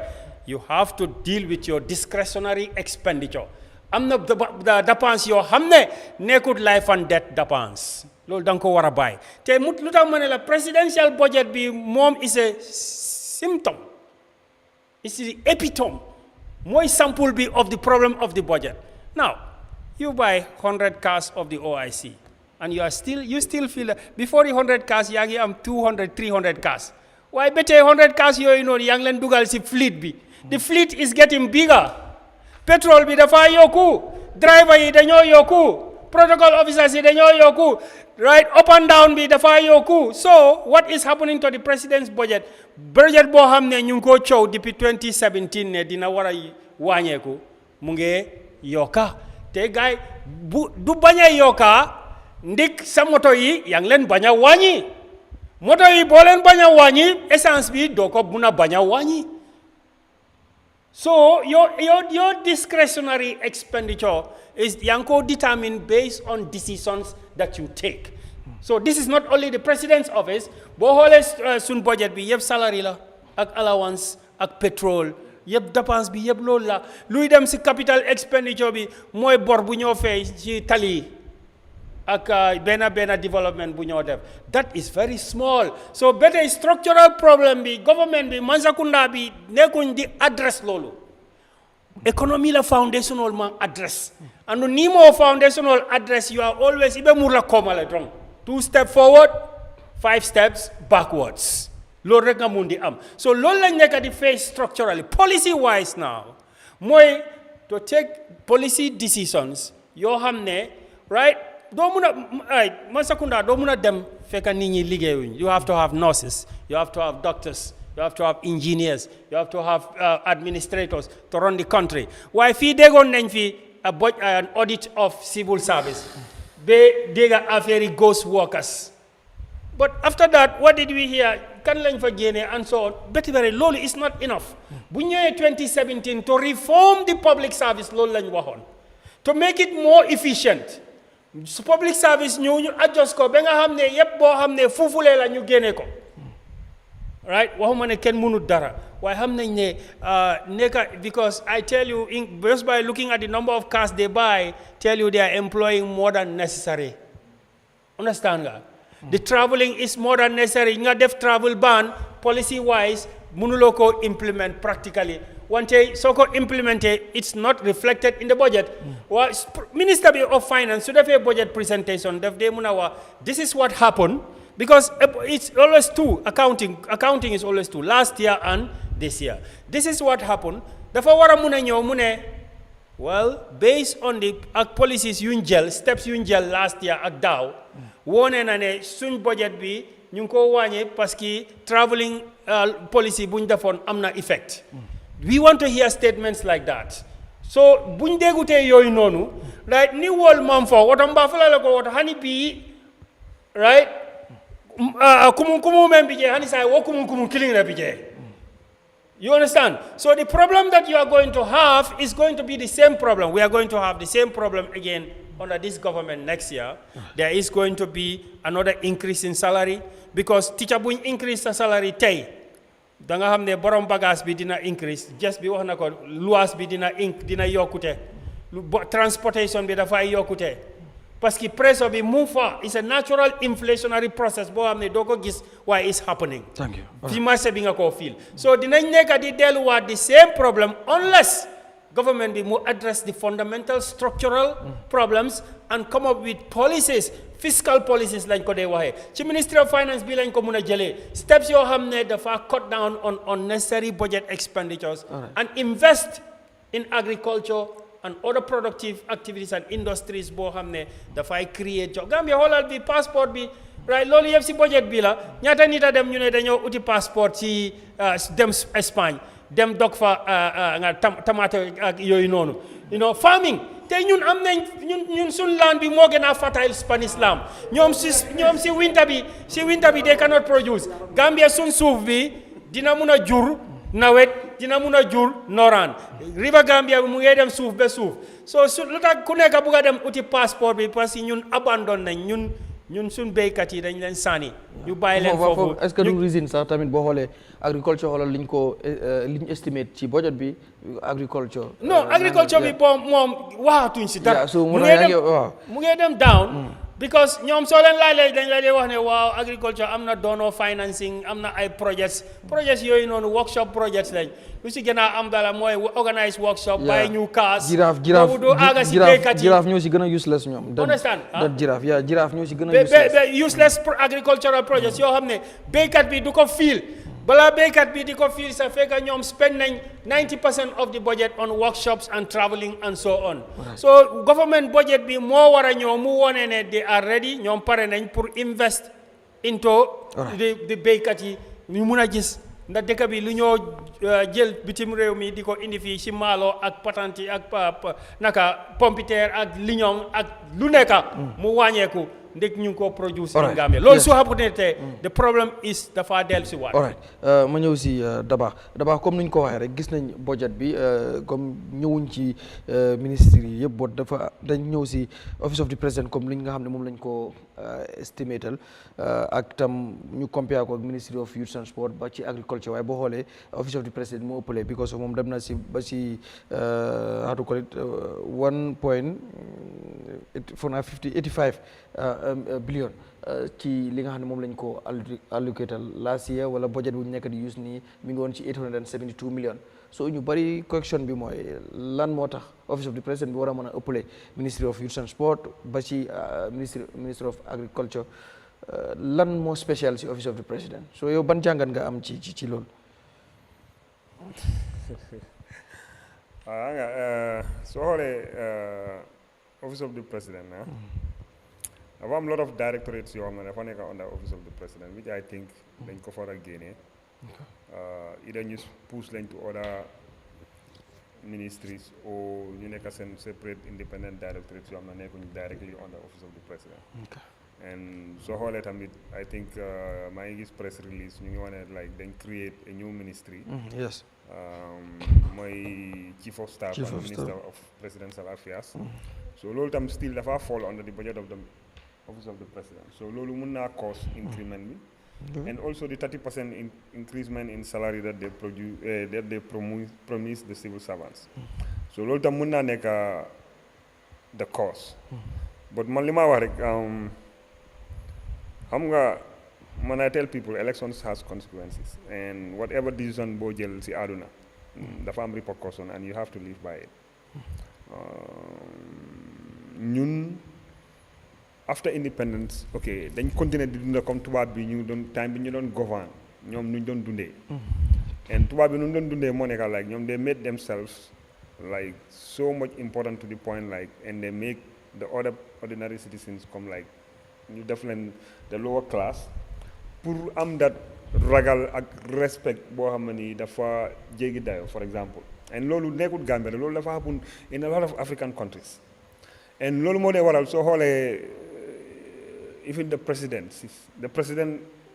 office yes it's an institution boo xam ne ni pour man dafa deserve respect ak honor ak whatever privileges that should come with it waaye sometimes tam day feel ne like daf day jéggi dayo in the sense like soo demee si olof la lañ la wax buur nga dem si soso ñu ne mansa understand nga but fàtte nañ ne président du buur nekkut mansa understand nga these people are dañ war a nekk nit yoo xam ne nii ñoom they are more of like servants to the people ñoo xam ne ñoo leen teg foofu noonu and moo tax man ma wax ne suñ budget bi lu ñu war a toog la ñu discuss si thoroughly what kind of budget lañ need because xam nga dëkka foog nga am sa development trajectory or a clear roadmap for your development lan nga soxla pour nga mun a xam lan ngay ok for example ñun as individuals ku nekk si ñun man su ma amee dream of having a compound am jabar am moto plan pour am 2 doom bu ga dem university automatically suma revenue si façon projet si noonu laa ko invest if I want to be realistic about man suma goals suma set targets in life because su ma defutee loolu I will never get there so ñun su nekkee comme for example tey dañ am a roadmap boo xam ne dafa clear like in the next 50 years this is what we want to do and man I keep telling people Gambia is very easy to develop and lu tax naturally dëkk bi nu mu bindoo région bu nekk xam nañ lan la gaay mun lan moo nekk seen strength comme for example soo demee North Bank everybody knows ne like okay growing groundnut agriculture is one thing loo xam ne area boobu noonu is very good for that so mun nga am sa development plan understand nga agriculture okay now 2 things moo mun a happen okay ñun as a government duñ bàyyee the whole sector to the private sector because suñ ko bëggee def dina dem to a point like dina am citizens yoo xam ne duñ mun a afford what the private sector would need because private sector guy bi he or she is an investor and any investor lu mu expect moo nekk like return on their investment you understand okay one way that government can support comme for example tey si budget bi mooy ñu xool okay for example office of the president ndax dafa need all those people ñu nekk foofu noonu di liggéey loolu moo nekk number 1 parce que tamit ñun foog ñu xool suñ and lii moo tax man maa dee wane xam nga political government it's politics si boobaa moo funny because soo xoolee lu tax Africa dañ dee am suñ government si dañ dee big too much to the point like it become monotonous like different people are doing basically the same thing same functions and same roles basically te loolu amul njëriñ pour ñun parce que lu tax political patronage moo dee cause loolu because tey man su nekkee te dama ñëw ma bokk si political party first thing man lu ma xalaat soo gisee ñu bari ñu ngee rey seen boppa even whereas the party leader dafa lu ma wax nekkul dëgg sax they will defend it because they want to be seen by the party leader ne key is the one of the most loyal person so tomorrow yow kooku su ñëwee in government even doo xam ne you are very incompetent waaye dina la jox ministerial position dina la jox directorate pour nga manage an institution dina la yóbbu si foreign affairs foreign service pour nga dem nekk ambassador or nga nekk protocol or whatever so at the end of the day yow yaa ngi cost the state money but yow you are not bringing nothing in return like dëkk bi nekkuñ di benefit si yow dara te man dama gëm ne ok comme like man coming from the private sector ñun dañoo am evaluation we evaluate our staffs every 6 months you understand because su ma la joxee responsibility yes man I don't mind ma fay la $100,000 per month waaye nag lu tax ma fay la $100,000 per month dama war a gis the effect of that mu am impact yow si li nga def towards the company without loolu then needut pour man ma fay la loolu noonu so pour man muy ministry yi muy government bi muy director si loolu la war a demee ok man awma problème like for example minister mu receive maybe $500,000 per month su nekkee ne moom liggéey bu ñu ko jox dëkk bi mu ngi si earn more than 3 or 4 or 5 times mun na koo fay moom then loolu nit yi duñ doon complain about those things but su nekkee ne tey for example ñun dañu war a xam suñ development fan la bugg a dem because Gambia man I keep saying this close to 60% of ñun suñ population ndaw ñi lañ te dëkka mënuloo am natural resource bu ëpp ndaw ñoo xam ne they are healthy they have the energy and ñooñu nga war a utilize pour nga ñu nekk a productive part of society pour ñu mun a transform dëkk bi te yow fu nga ko bëgg a yóbbu because no disrespect suñ maam yi suñ yaay yi suñ papa yi ñooñu lu ñu war a def nañ ko probably mun nañoo am the mind mun nañoo am éene bi waaye énergie bi nekkut fa so tey yow su nekkee da nga bëgg a dévelop dëkk bi ok nga am ministry boo xam ne like ok for example ok ministry of youth and sports youth rek pour man mun naa nekk am ministry boppam sports rek mun naa nekk naka la tuddaati ministry boppam so yow soo buggee boole ñaar ñooñu noonu $130 million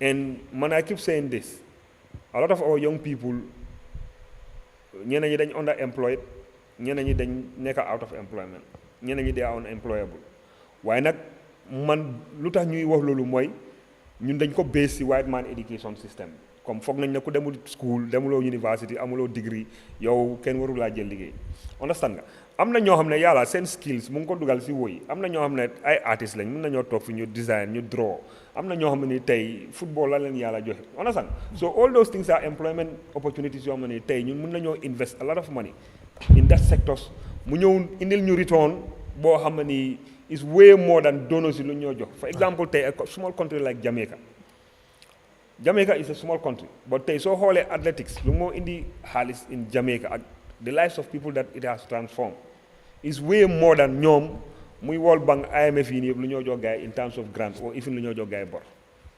understand so nga xool yeneen dëkka you can see that in a lot of these countries nga dem dëkka yu mel ni Brazil soo xoolee seen place yi the amount of foreign exchange bu gaay di dugal in Brazil I can bet ne naka la tuddaati donor country donor agencies are not giving that so ñun ñoo war a toog ñu xool ñu am and loolu moo tax man dama demee election time ñun fii rassmattage of politics rek lañ dee toppa moo nekk sabar benn cin sol tiisaat dem dox understand nga wante duñ dee déglu politicien boo xam ne dafa am agenda mu wax la parce que man soo ma waree jiite xam nga comme tey man lu ma ne woon nit rek man su ma la óoluwul pour dénka la suma alal lu tax ma war laa óolu pour dénka la alal yi Gambia loo xam ne ñun ñëpp ñoo ko bokk it doesn't even make sense so not just because of ne yow da nga ñëw taxaw jaay bari laa ñu wax parce que man tey su ma la waree wax ne dénka ma Gambia I should not just give you a 5 years plan dama la war a jox maybe a 50 years or 100 years road map boo xam ne nii it's not only just talk dream but loo xam ne nii la dama koo binda in a way boo xam ne nii man su ma ko xoolee xam naa ne lii is realistic is achievable and is time bound waaye tey man su ma ñëwee ma ne ok kii lu moo def baaxut dafa corrupt dafa def nangam boy gis nga the difference between suñ political class bi from independence to now bariwut bari boobu noonu lu tax ma la bariwut bari boobu mooy especially naka la the older generation politicians yi lu ñoo defee politique depuis boobu léegi is the same thing so pour man office of the president pour man ma xam lu tax foog nga dugaat dip ñu def details yi ñu war ñu lii fii la moo dem lii fële la war a dem lii fii la war a dem ndax ñu xam ndax loolu waaye man lu ma understand mooy su ma xoolee ñun suñu budget bi half of the budget mun na la wane operating cost la de dem like global budget bi si boppam mun na la wane half of it si operating cost la de dem moo nekk salaries rent electricity allowance per diems trainings workshop maybe investment su gars yi dee def mostly of the nekk automotive naka la tuddaati vehicles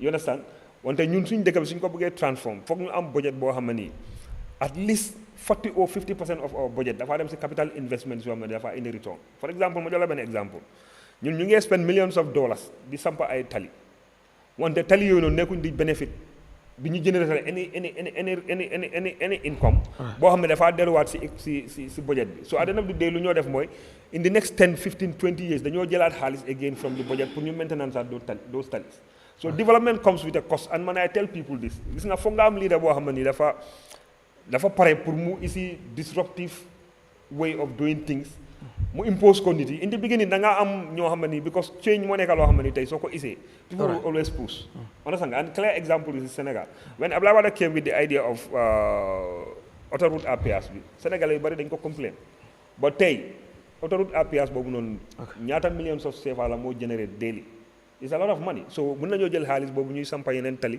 et loolu moo tax right now ñu ngi koo expand to the point like seen next phase mu ngee ñëw tu Kaolack su jógee Kaolack dafaa ñëw Karang so su yàggee da ngaa dem ba nga xam ne léegi pour nga jógee Dakar dem Casamance will take you maybe probably su waroon a jël maybe 12 hours will cut down to maybe 5 hours so loolu daf laa save time ba pare mën na moo wàññi cost on some of the goods that we are buying yes Mr Bojang ba tey comme ni ñu ko waxee rek si budget bi but ñi ngi ñëw comme office of the president nga waaw we want to relate it to the Gambians so that they see clearly. Most Gambian civil servants, so you pay 5,000. Donc they dem pay borom bitik bi, borom chering bi. Pour elect bo demé nga ne ko leb ma salary bi su ñëwé ma fay la dina la joxat. Ñun suñ government bi non la nekk di dundé dé. Léegi dama bëgg a laajte Gambien ni ndaa yow bu nga xam ne yow soldat nga yow nga am ticca nga mbaa façon dunda boobu noonu bëgg nga ko sa boppa comme que yow moom yaa ngi liggéeyal pour borom bitik bi for example sa doom mun loo ko yóbbu school bu baax because am loolu des lu nga xam ne da nga koy mun a fayee sa doom mu dem jànga fu nga xam ne moom élégant mun loo sampa si luwaas rek ngay dëkk façon dunda boobu noonu ñun suñ guur façon dunda boobu la nekk di def kan moo bëgg a façon dunda boobu noonu man yaakaar na ne Gambie ni amul ku bëgg a façon dunda boobu noonu suñ guur bi tamit budget bi loolu la woone te noonu lañ dee doxalee yow soo amee 5000 sa yaakaar mooy nga am at least su ne sa da ngay am 50 30 20 rule when it comes to financial literacy nga am li ngay dugal nga am li nga xam ne loolu dafay nekk si li nga xam ne by force nga def ko by force lu la war la sa dunda ba ay yooyu noonu waaye da nga war am su ne 20% sa bu nga xam ne da nga koy denc ëllëg soo feebaree sa doom yi suñu war a demee school soo amee emergency noonu la war a nekkee waaye pour ngeen understand ñun bëgg ñoo dugal si nitty gritty si parce que yeneen yi doo leen ko mën a follow waaye we just relating it to real life situation lii moo nekk di xew loolu kenn waru si d'accord because yóbbuñu fenn right now moo tax nguur bi social spending mënuñ ko def da nga ba léegi nag dem lopitaan nga am paracetamol xam nga léegi da ngeen day am paracetamol si kanam tuuti paracetamol sax doo leen ko xetam doo ko gis xetam doo ko dégg doo ko jël sax because mënuñoo def social spending because dañ leb ba foog ñu fay te ñun amuñ suñu xaalis fu nga xam ne factory wala yeneen yi ñu nga xam ne foofu la things yi di jógee pour dimbale ñu moo tax ku jël salary li nga war a xalaat mooy salary bi waaw xaalis dafa am compte xaalis si boppam sax daf dee fay boppam mooy dugalaat ko feneen mu liggéey la mu jugal la dara waaye soo amee 5000 balaa 2 weeks lekk nga 5000 boobu yëpp xaalis 5000 boobu noonu at least 20% 10% of that war na duga feneen mu liggéeyal la dara pour ëllëg si biir inflation mu ngee ñëw yaa ngi am doom da nga war a dem aji Makka wala Rome wala leneen loolu yëpp bokk na si li nga war a def as a human being da nga war a takka waaye nag soo amut doole nag nga ne defee loolu noonu kon doole boobu noonu pour nga am ko foog nga toog nga xool sa xaalis bi fan la dee duga ak lan la dee jéeneel wala lan la dee jugal nguur bi nag seetuwut ko noonu de ñooñu seen liggéey bi mooy nguuru Gambie seen liggéey bi mooy jiite ko Adama Barrow waaye ñu ko dooleel mooy ñun nag Gambien nañ waxante dëgg de ñu ko dooleel mooy ñun Gambien yi nag nañ commencé di xalaat nuñ dee liggéey mooy nii office bu ñu nekk yéenaa ko dee fay léegi am nañ dépense bu ñu war a def ñu ne dépense bi $100 la léegi ñaata moo war a dem si askan bi pour ñu mun a dem lopitaan ñu mun a am yoon yu baax ñu mun a am courant bu baax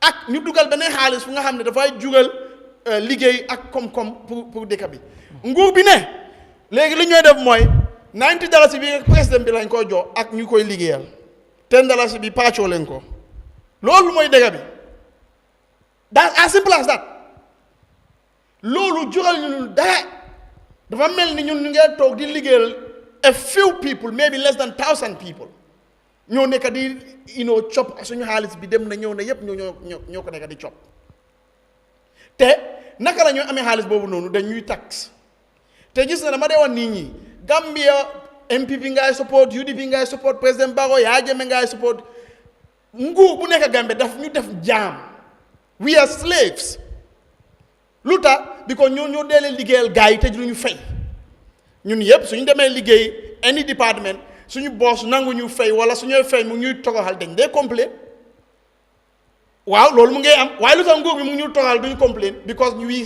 pretend ne xamuñ te loolu moo nekk di xew because yow dañ la jox suñu xaalis pour yow nga dugal ko fu nga xam ne daf ñun njëriñ ñun ak suñu doom yi ak sët yi ak lu kenn xamul waaye yow nag xaalis boobu noonu 100 la nga ne 90 bi dafay dugal si yow si sa oto yow si sa AC yow si sa travel bi moo tax ba léegi ñu ngi am problème dëkk bi béykat bi mënut a am dara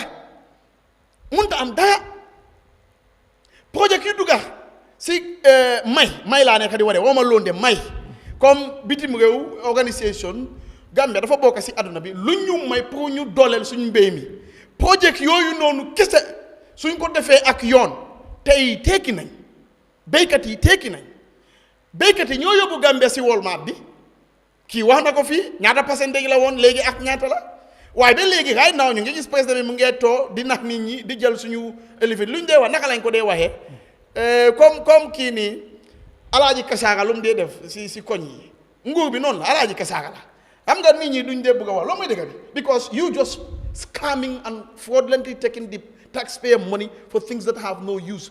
I will tell you, one of the reasons why we have this go is from 10 million, meet the people to or meet the farmers to is 30. Meaning we are just spending 150 million every 5 years just for the president to be listened to. How does that give us anything as a country? How? Youth and sports. Lu ñu jox gaay stadium bi lu ñu ko rénover more open. Does it make any sense? Yeah, This one is for 1 year. Stadium bi lu ñu ko rénover nekkul somebody rénover more open lu ñu jox Ministry of Sports pour next year. Fan la loolu di am tey Ministry of Youth moo amee xale yi ak football ak yeneen yi ñun naka la ñoo demee as a country naka la ñoo demee ñu ngi am géej boobu ñaata lañ jox géej boobu pour ñu mun a am suñu own fil à tourner ak trawlers ak yooyu noonu ñu ngi am navy bi ñu ngi am soldats yi demuñ benn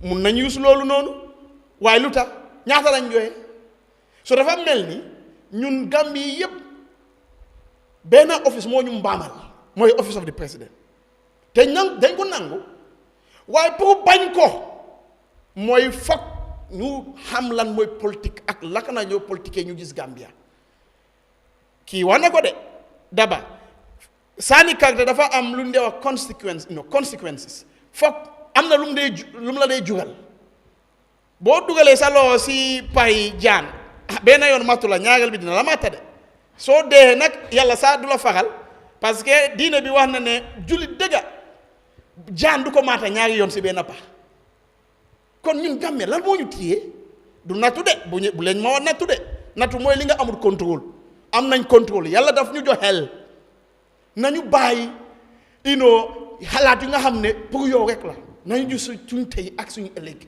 ñun mu ngi diggante ñun ak suñuy ñëw ñeneen Gambie ne ñuy ñëw lan lañ bàyyi gars yi fii mu ngi si de mu ngi si so ñun war nañ commencé di gis politique li nga xam ne mooy suñu dunda mooy suñu diine parce que politique diine la ku ñëw si ñun ñu xam kan lañu war a dollil ndax bëgg na réew mi nga am na lu what it takes pour yóbbu dëkk bi dem na ñëw naa nu ñu munee waa budget mi nii na budget mi naa dem na ñëw na ñun la de man du ma mun a blame Adama Barrow alone ak government bi ñun la parce que ñun ñoo ko nekk di dollil te naka lañ ko dee dollilee mooy saaneel ko karta su jógee saaneel karta pass yi ñu xam na xanaa am loo pass yi ñoo fay sax suñu taxe mu ngi dem indirect tax la kon ñun lii lu yooyu tiitaroo yëpp président bi may nañ ñi 10,200 suñu xaalis la de suñu xaalis la du ko tiitaroo noonu la ñu war a gisee dëkk bi ñu mun a yóbbu dëkk bi ñu bàyyi xañante du ñu yóbbu de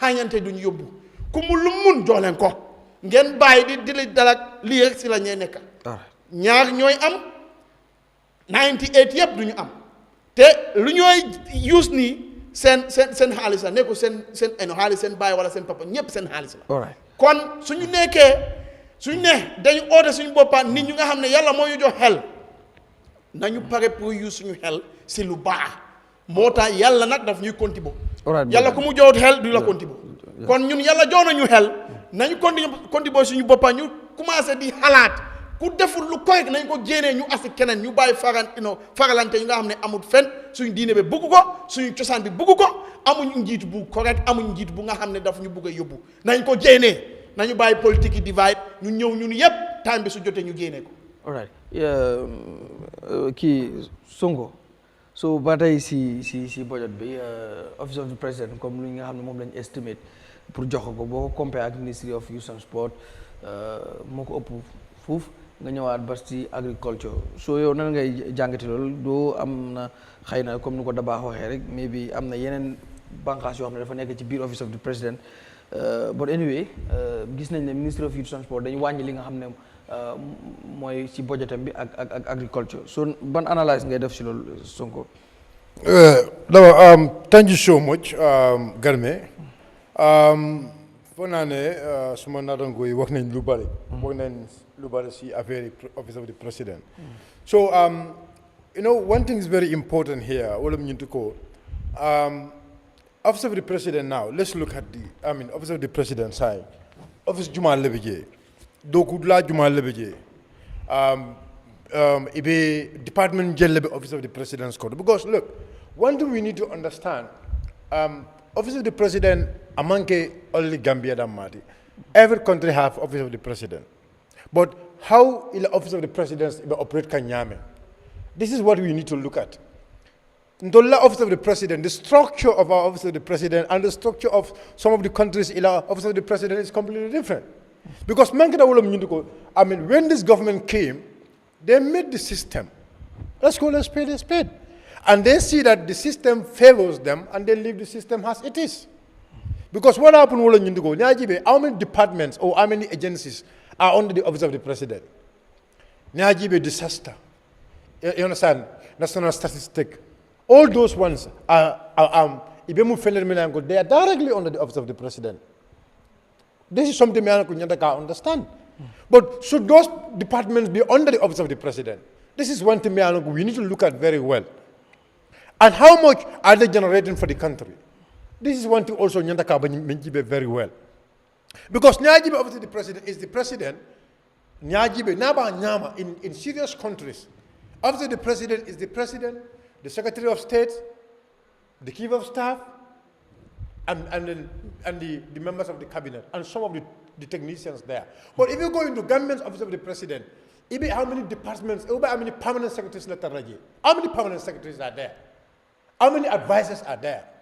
How many protocols are there? How many people are in office of the president? They are not benefiting this country. They are not doing anything for the country, but for the president. Salary earners. This is something this is why every year you will hear that office of the president, expenditure is going to go high. Because the president is hiring more people, is patronizing more people, giving them opportunities for them to get into the government. Imagine what we had. Almost 3.6 million goes to the advisors. 7 advisors. What are they advising the president for? When already we have ministers. How many ministerial positions we have in this country? What are those ministers doing? Because ministerial and our technicians, we know them. But office of the president is overloaded. If the office of the president is overloaded, we must expect heavy budget. So we must offload office of the president first before we talk about their budget. Let us be fair in that. Because the office is already overloaded. So this is why they're giving more money to the office of the president. And in fact, one thing we need to understand, whenever we talk about the exit plan of the president, people will feel like, oh no, maybe it's not true. But I believe some of these games or some of these criminal games they're building is all about the president's planning to exit, planning to leave power and try to enrich himself into power. And the people around him. It's just a kind of mafia game. All this money, we must know the actuals and know where the actuals knew where did they do the expenditure first. Because last year, how many billions, also how many millions was given to the office of the president? Let the presidency tell us where did they spend that money first? Who and who? Which department? Which permanent secretary? Let us know that first. Nina Long is going to give us a clue of why the presidents added there. But let me tell you something. You see, like Ministry of Youth, let me tell you, because they give no regard to that ministry. And I concur with him. If you look at, for example, Jamaica, you go even Senegal right now, Sadio Mane, how many millions Sadio Mane is bringing into Senegal? How many millions? How many millions is added into the economy of Senegal? And in fact, let me tell you some of the players in Senegal, the government can even take loan from them with keeper interest. Because they already have money to give it to the government, or they already have money to invest it into a higher investment, create job opportunities for their people. But Gambia government is not thinking about that. The Minister of Finance is always thinking, how am I going to empower the president? The president will empower Anyadi. How many money may be allocated for the president so that he can be rich? But they are not thinking, how many money are we going to invest on the youth? So this is why it's high time for the youths. It's high time for the bank funding. You understand this leadership, President Barrow leadership, President Barrow presidency gives no regard to the youths. One thing, like, let's say Minister of Youth and Minister of Sports, they should be completely divided. Minister of Youth, what should they do now? Because the number of unemployment, the number of youths who are unemployed, the percentage sign. The government should think of what should we do to make sure that the percentage of youths they are unemployed, we create employment for them. How are we going to create employment for those people? Now, the government should also see the scope. How many governments are now investing into football? How many governments are now investing into sport? How did the government, government sports empower Nyadile to put more money on sport so that we can have more talented youths in our country, and those youths, the money they will bring, Yankuba Minte. How much money Yankuba Minte is earning? How many Gambians are benefiting from the little Yankuba is earning? How much is, how much increment into our remittance? So this is what a productive government will always think about. But let me tell you something, Garmi. You see, no, I just want to, just give me a minute. Why? Okay. You know, one thing left I will follow Gambia is going to develop. I think it's high time now, these ministries now, we leave ministries to concentrate on policy making, and we have a department, or a ministry is going to be there for services. And this services is not only going to be, let's say, depending only on health, or depending only on infrastructure, or depending only on agriculture. Because we will, let's say, if you have a specific ministry, you give more technical expert of that ministry, and that ministry be given a specific budget, and this budget, the other ministries will be supervising to see that the budget allocated to this very ministry to make sure to have an increment, adjustment on our agriculture, adjustment in our, in our health, adjustment in our roads. So I think that will give Gambians hope to see that our money or our tax is going into somewhere. But now look at, let me tell you something, how many grants is coming to Ministry of Agriculture? How many grants is coming into all these ministries now? But at the end of it, the grants will just go in vain. We will not see any impact. We will not see any development in our country. So what I am saying, the kind of governance system we have in this country, we must change the dynamic.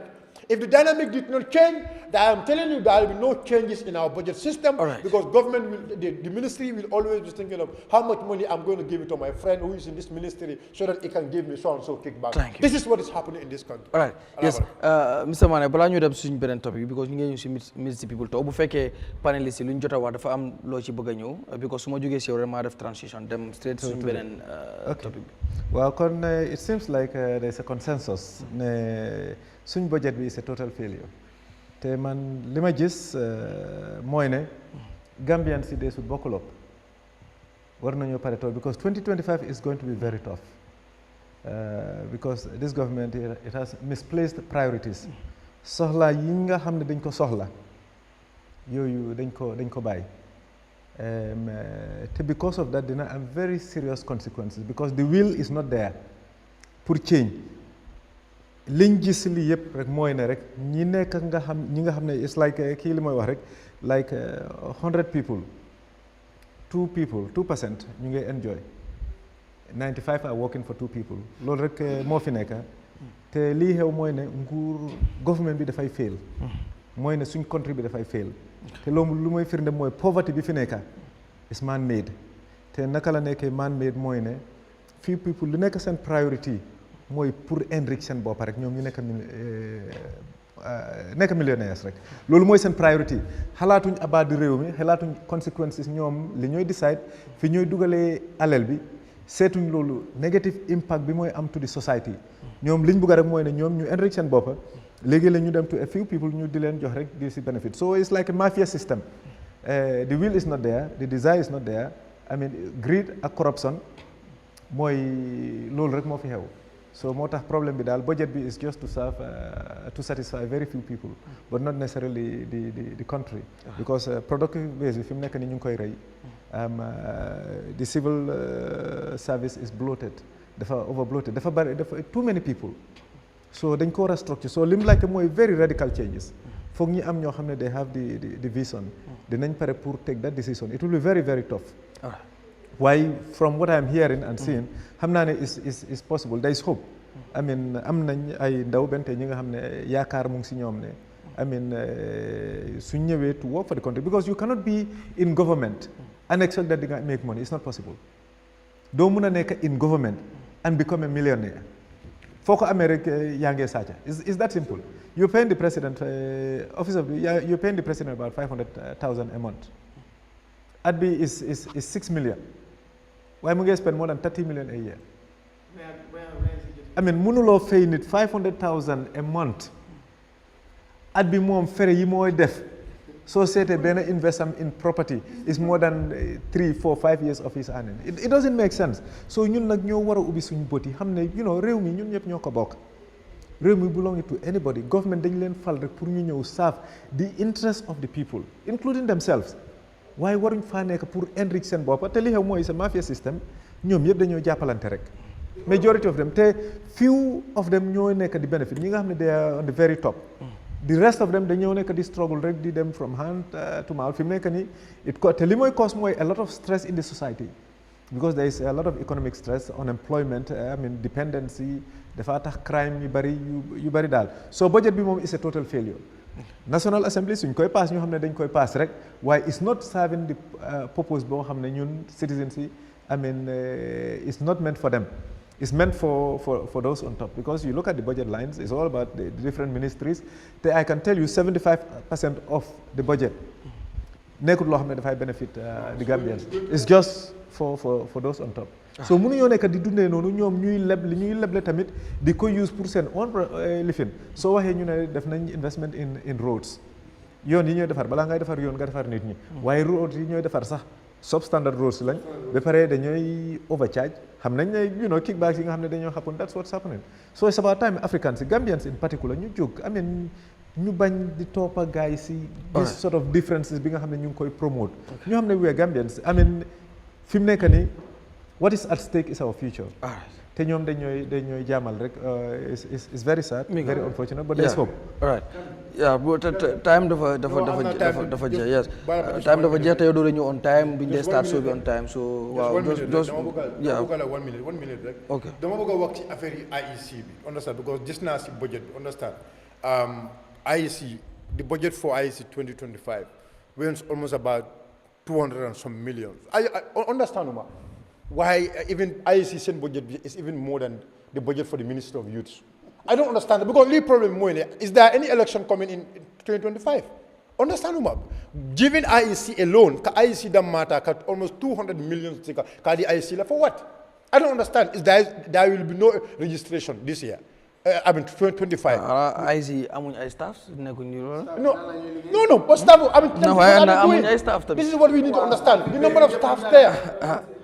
Okay. But anyway, this country, it's very sad. Serious people. Believe in me. Xam nga very serious people ñi nga xam ne they have in terms of mbiri IEC bi dinaa bàyyi kon ku si nekk maybe nga cabaxal ci sa lëg si bëgg a wax ok non li ma wax mooy ne rek xam nga dafa mel ni serious people Gambians yi foog ñu gën leen a enlighten because ñi nga xam ne they are informed they are serious they mean well for the country dafa mel ni Gambians yi dañ leen di sideline I mean ñi nga xam ne dañoo ñëw sàcc alal réew mi nit ki sàcc 10 million ñoo jox leen benn 100,000 jox leen ko rek ngeen ne waa kii moo baax I mean loolu that's what's happening you'll find that ñi nga xam ne they mean well dañooy struggle the little they earn lu ndaw li ñu am dañooy bugg a pour eew si nit ñi waaye nit ñi boo demee rek dañ laa naan kii du joxe dara wala kii defut fi dara so it's unfortunate so ñun nag ñoo war a change suñuy gis-gis waaye this budget moom it's a total failure. All right so mbiru IEC saa moo ko rées léegi war na dëgg just maybe quickly rek because mu bëgg ñu dem suñu beneen topic bi comme nu mu ko waxee so lu ñu leen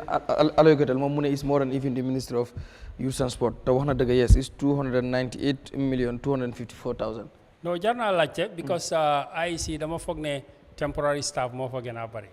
yi nga xam ne election cycle presidential naka parliamentary ak local government so after loolu dañ dee lay off 90% dafa des with the core staff xaw ma la ci la la gaa ne tamit 2025 nañu am registration ak yooyu noonu kii nu mu waxee xam nga budget when we get the details. Yeah, line by line. Even next Wednesday, some National Assembly members. If guy mun nañ la wax ne ñu ngi nekk ci print how ma baro la mo print fu mu nekk na guy nge print okay. All right. Marbles guy order new marbles. Yeah, we need to know what they are about to do with that money. But right. you know, just the IC core staff and their salaries, maintaining their offices, that amount for 1 year is just held too much, right? But it's 2025. It's not a registration year.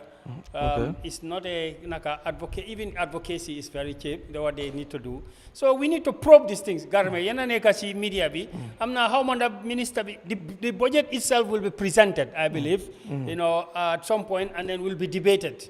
Guy dinañ ko present parliament debate ko so dinañ wara xam exactly la ci la next Wednesday we'll still focus on the budget because dinañ am ñeneen ñoo xamne they are from the assembly pour ñu gëna mëna so just quickly rek Daba nan nga gisee yow loolu mbiru IEC so budget liñ leen kiyal estimatal ci budget bi no xam nga IEC never dañ leen estimatal because I believe IEC and the National Assembly ak ñi nakala ombudsman no they propose and budget okay and I don't know man suma xalaat la moo tax ma ne foog nga budget tamit to be fair with the minister foog nga am the details of the budget pour nga mën a understand exactly bu nekk fan la moo dem man si suma xalaat maybe the fact that ñu ngi present ñu ngi table the draft constitution to the National Assembly whereby ñu ngi focus na maybe Gambians in the diaspora dinañ vote that's one two probably also tamit na ñu ngi metamorphose from marble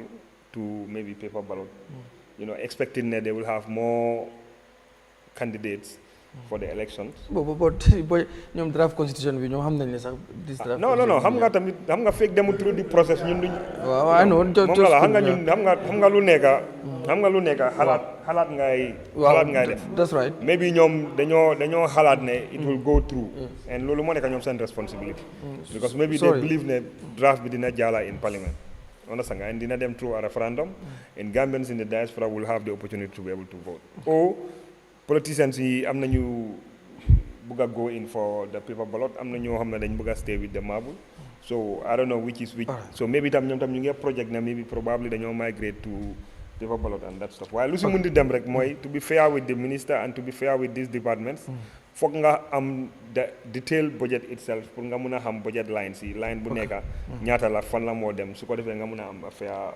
judgment of the whole thing budget léegi pour lekk la lu daan xew depuis Yahya Jammeh Barrow ñëw amut xaar budget xam nañ budget fii dëkk bi naka la dee demee rek sàcca rek la nothing more that's the truth so it doesn't make sense whatever you want to tell me okay you want to move to paper this you want to go Gambian diaspora and dugga na fale génn na fale that is just way too much lu yóbbu dëkk bi is not necessarily the election itself imagine it's part of it so why is it that ñun suñ productive basis yi boobu du mun a am loolu noonu te loolu it has been there and it will continue to be there lii system bu nga xam ne soo ko change rek it will be there for maybe another 20-30 years before people think about some other changes also so dem na ñëw na these are not things that we probably will even have to wait for the minister or so no the truth is they only put money in things that are not productive pour lekk rek loolu mooy dëkk bi and the same thing happens with the IEC thing okay ma ne sifo time jot na Dabake Memfo, I like about the maybe it's about the referendum. And but what we need to understand is what we need to go referendum.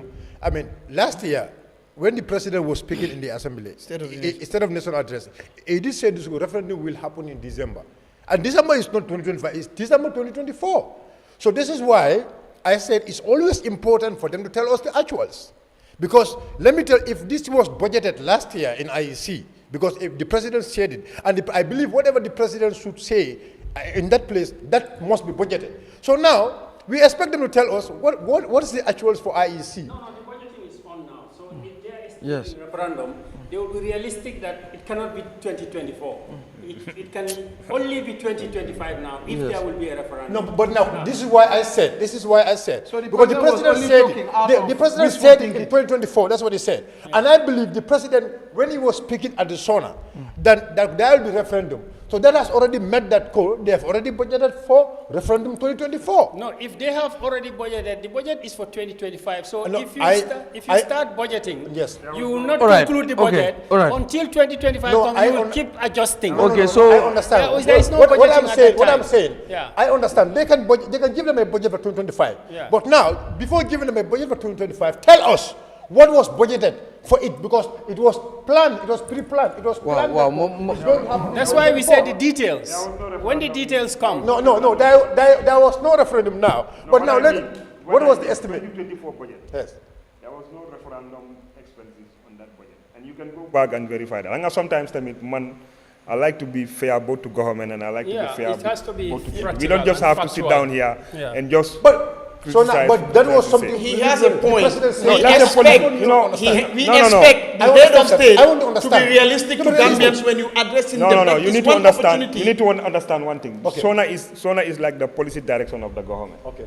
Man, I may have a wish to say I want to go to America, but that does not necessarily mean I will go to America. No, but No, never, here we never, will not agree. No, here Policy we will not agree. direction must be Okay. based on No. fact, Based on fact. You people, based on data. That's why- It is not Why? like you That's why. just Never, come from never, the farm never. and tell people, Never. I'm going to have this habit. Really When you understand only what- farm 2 meter by 2 meter. But what we are talking It doesn't about, make sense. what we are talking about, What we are saying is the I see president your has point. I made see the pronouncements point that you we are are saying. serious, Yes, but and I this want we are to- not even budgeted. No, I see So your he was point. only I want to talking help to you. people wishful No, I thinking. see your Tell point. me, What question- you are the saying. the question before tell me us- one country in the world, re-evaluation of policies. No, But that- who- There allow is me- no country in the world. Okay, Sometimes you may have a, let's just No, just let's be fair. But where also do we have in a country where president on such occasion No, but- will just say whatever he wants, and you tell me people a re-evaluate? referendum is We know government looks, it's a process, we know that. But what we are trying to say is, why are we seeing these things happening? If we begin to give these Why? excuses of, everywhere in the world, presidents can say their policy direction and so These on, are without us normal- holding them to account to those Bojan. pronouncements, No, but then these that is not fair to Gambia. Bojan, these are referendum. normal- If anyone stands at parliament and say anything, we don't have to say, they can look at it again. No, we have to hold them to account. And that's Bojan. what Sifa is doing. No, That's not an excuse. Who do you hold to account? A referendum is a legislative process that is not entirely in the hands of the presidency. Who made the pronouncement? No, it doesn't matter No, what we are pronouncement asking you if make. you made the pronouncement. What were the plans then? What were the budget lines? Alaji, let us be fair. That is the truth. here. We are not- What I am point- saying is very clear. the point I want to make. Alaji, Our presidents coming to us and tell us anything anyhow. Alaji, And goes scot free. We cannot Alaji. promote that. Alaji, Our argument. Alaji, Why Alaji, I want to- Alaji. what I want to make. Let us The be question, fair in order. the question before us Yes. is in the budget that is presented by the finance minister. There is a 300 million plus allocation for the Right. IEC. 200 plus. 200 plus. Yes. That amount, we are told, is for which period?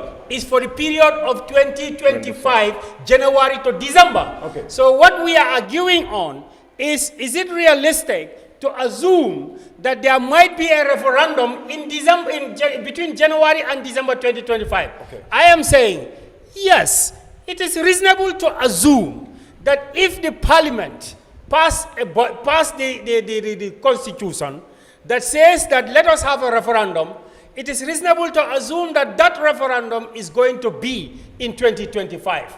So I agree with him to say that, yes, we can reasonably assume that the minister, right, will call for budget proposals from the different departments. So the IEC would have said at this moment, before the minister comes, that yes, we are expecting, I'm just saying assumptions, we are expecting a referendum and it is likely to be 2025 and this will be our budget. So I'm saying that's a possibility. Alaji, I am with you that the budget we're discussing is about 2025.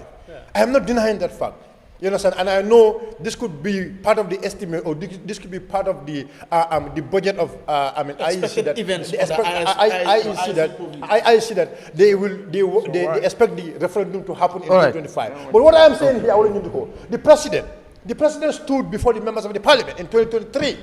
No, And he just said, stop. no, If listen, you- Alaj, No, yeah, listen, this Alaj, is the- I mean, just listen to me. When you were talking, Yeah, just Nandel, continue, Sirifo, but what I'm please. trying to say here, the president stood before the members of the parliament and said there will be referendum in 2024. And I believe that when the president was saying that it was already budgeted in 2024 budget, that there will be referendum in 2025, in 2024. Now, if there is not going to be any referendum by December, now, it's going to be very realistic for the IEC of the members of the parliament to tell us the actual expenditure of IEC before approving them to something millions. This is what I'm trying to say here. I'm not saying. Yes, all right. Sonko, Garmi, I have to come there. I mean, there is never a budget without the finance minister coming before the parliament and explaining two things I told you. What did we already spend and what we plan to spend? No finance minister in the history of this country has ever appeared before parliament to talk about only what we are going to spend. No, you must. So at some point, Sirifo, at some point before this process ends, the finance minister will bring out how much, yes, the actual will be spelled out. That is a natural part of every budget process what I'm saying now, in this world. Yeah, all right. I All right, am all not right. denying that fact. Yes. So what I'm Okay. trying to say here, Yeah, I'm not denying this fact here. But what I'm trying to say here, what I'm going to go, there are key ministries or key departments that we need to know. Okay, all we right. need to know their All right, actuals. You know, Mr. the minister can come and say, Sonko. this was the actual expenditure for 2024. Okay, but Sonko. we are seeing this. It's a concern to us to know what are the actual expenditure. No, of but you some of will these know. projects. Right, all right. You will know. Daba, just come. And you know, Once you they tell say us budget, that. Yeah, that's you will okay, know. Mr. They will Frank. come and tell you the Yeah. bulk. Hang on, dañ bëgg a move on tamit. I know that go. Yeah, just I go. know they will come All and right, tell all us right, the bulk. Sonko. Okay, Alaj, okay, Sirifo. I mean, No, I think you're on the same page. We can agree. We are on the same page. We can agree to disagree Once they say agreeably. budget, once you say and budget, just move on. once you That's say okay. Yeah, you budget, want to, yeah, just come in, Yeah. please, just 1 minute, yeah.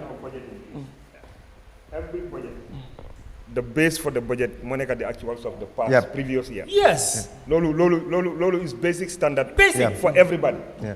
You understand? So, pour man, the minister, so he say, for example, Lola more use as a base to say, okay, Minister of Education last year, Okay, they got 20 million on salaries. Okay, this year they expected to recruit maybe extra 10 people. You understand? Extra 10 teachers. Based on No, Sirifo, But I am telling you, no, that just that's listen what to happened him. in this country. Yes, listen to I him. am telling you, yow léegi fu mu nekk nii. I can swear that this government is a mafia government. What? They are Alright, doing so just the Sirifo. statistical numbers. No, you see, They are misleading us. They are misleading us in numbers. give Wait, him. wait a minute. I forgot with them what he's saying. Well, But I am telling you Sirifo, that's don't not go happening déglu, in Sirifo. this country. Okay, let me just say. Let me just Yeah, just, Sirifo, you need to understand one thing. No, we have mafias. Sirifo, waa déglul. you need to understand one thing. Yo, the way you believe, you are honest. Man, I give benefit of doubt to every Gambian that they are honest. Unless and until Mag is evidence. Man, I don't sit down here. My what things based on speculation. Man, I don't speculate. I'm not speculating. No, speculating, and I'm not. You have a right to. You have a right to I'm say. trying to say the fact. But what I'm saying is the same government. Yo, 2016. When people like us were criticizing the same things that were happening, people like you were defending And it. today you are defending Yes. it. 2016. And today you are defending it. No. And you are not realistic. 2016, go to my And today post. you are defending it today. No, go to my And post. today you are defending it. No, I'm not No, defending it. Alright, no. alright. What changed? No, What So, changed? alright, I need If it. you are Okay, saying- alright, Sirifo, alright. If you believe Okay, in alright, your word, alright, if okay. you believe in your word, Alright, Sirifo Sonko, it's today okay. what should you do? Mr. Kuran, okay. Okay, that's fine. So we are just moving. You are defending it. Alright, okay. And today you are defending it. Alright, thank you. Why you were Look, attacking Mboki is Man, I'm a finance guy. Alright, that's fine. That's fine. Alright. No, I am not saying that you don't study finance. Alright, that's fine. I am not saying That's that you fine, are- Daba. I know that you That's okay. Sirifo, please. But I am telling you what So man budgeting domo budgeting May ma jingul mari dobate Abba please. Just may ma jingul promo mari dobate. Please. Listen, yeah, we want Like to I move said, on. Please, we can still agree to disagree. All right. But these are very simple things to definitely resolve. You look at the actuals may not be available as at for 2024, But you can look at 2024's budget. Look at that line, the expenses for that line, the IEC. Look at 2024. Look at the details, and then look at 2025 also, and try to look at the details. Make a comparison. At least you can make a reasonable, judgment as to whether it makes sense or no, thank you, thank you, Mr. Kong. Thank you. I'm just so you dem suñ beneen topic bi. No, please. No, I'm just let's move on. No, let's move on. Why, please? But we have to be very. All right.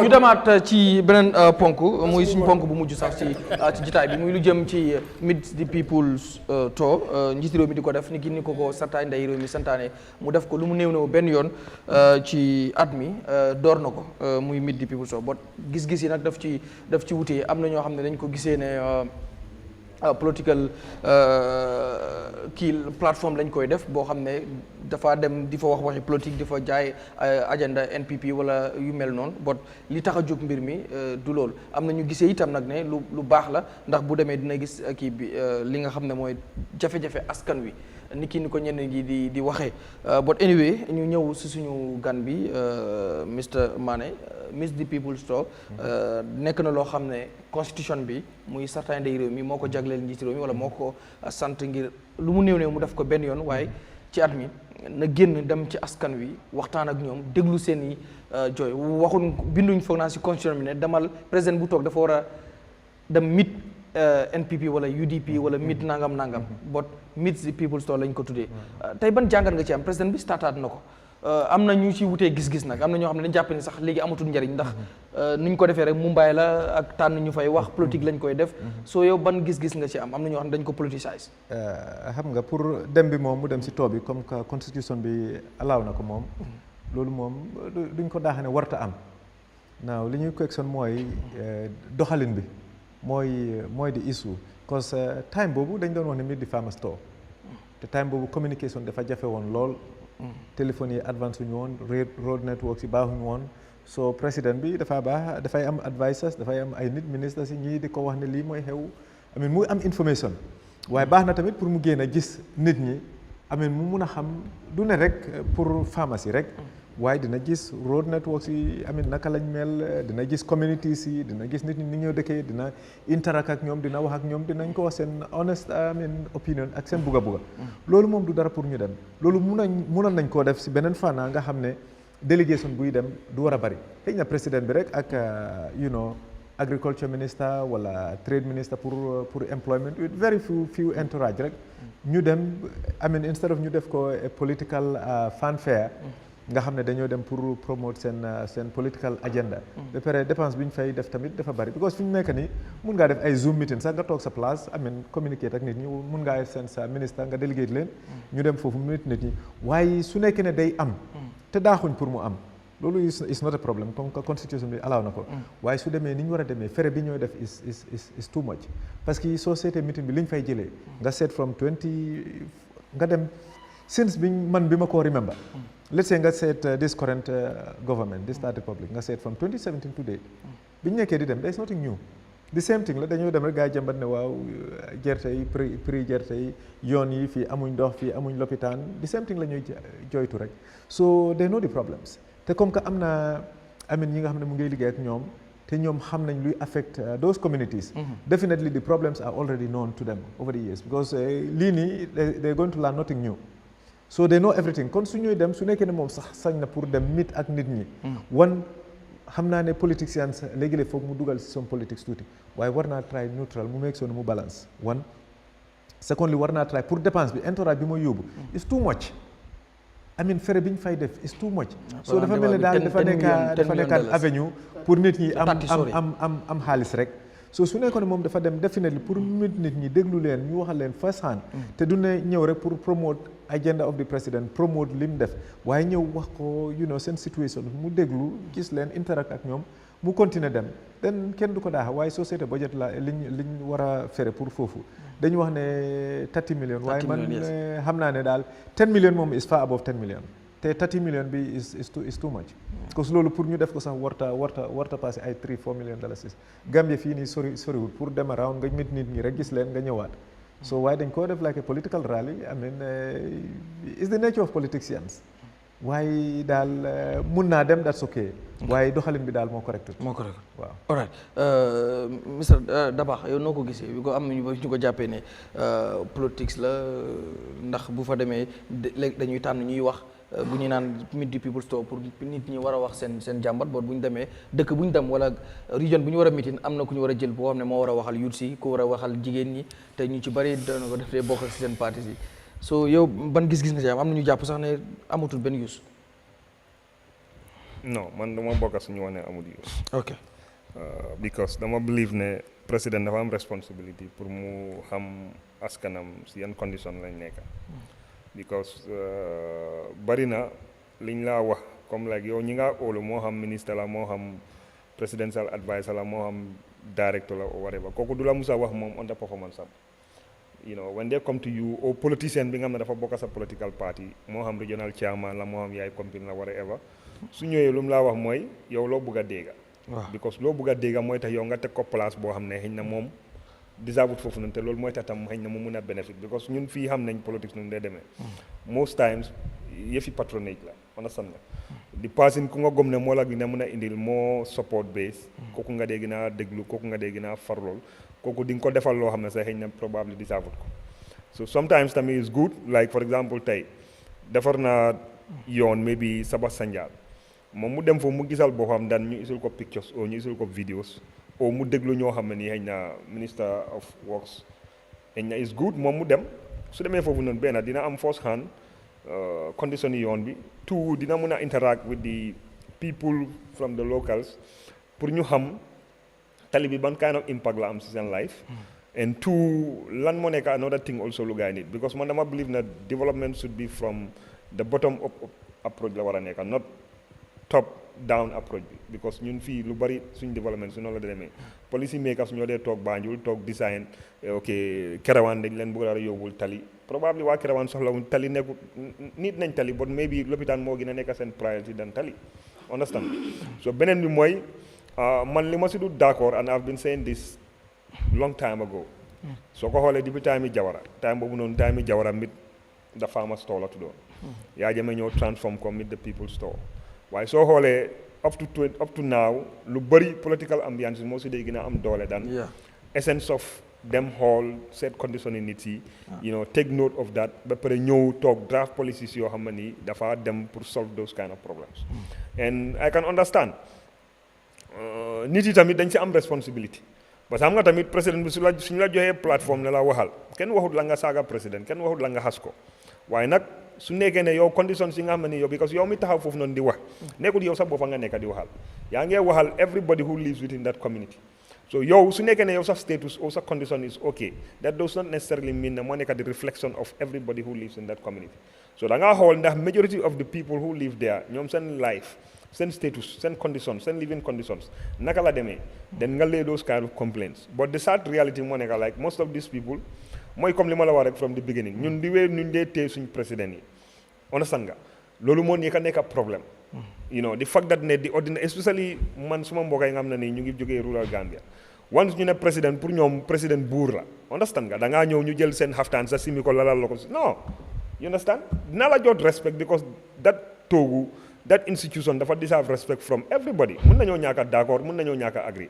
waaye at the end of the day tam loolu terewut pour moo wax la dëgg parce que nit ki tamit soo ko bëggee dimbale da nga koo wax lu nga xam ne ni moo nekk the reality on the ground pour mu mun a understand but it's sad ne ñun suñ demee foofu noonu most of these people président bi gërëm nañ la sant nañ la loolu rek nga fa dee dégga understand nga ok politicians yi gis naa few years ago I don't know whether it was last year or year before last guys started nañ di initiate benn idea moo nekk like ok area bu ñu dem ñu jox National Assembly member bi pour mu taxaw mu wax which is good whether from the ruling party la bokka or si opposition bi la bokka man dama feel ne you know ñoom ñëpp dañu am responsibility because they representing people ñoo xam ne ni ñeneen ñu ngi NPP ñeneen ñu ngi UDP ñeneen ñu ngi PDOIS ñeneen ñu supportuñ kenn understand nga so kooku da nga ko war a jox opportunity because kooku tam moo nekk di mouthpiece of the people of that area at the National Assembly pour mu wax so kooku tam suñ ko joxee tam pour mu wax bu nga ko gisee rek ne whether government la àndal o dafa against government because I don't believe ne amul benn système boo xam ne ni is perfect loolu moom képp ku la ko wax lu dul système yi yàlla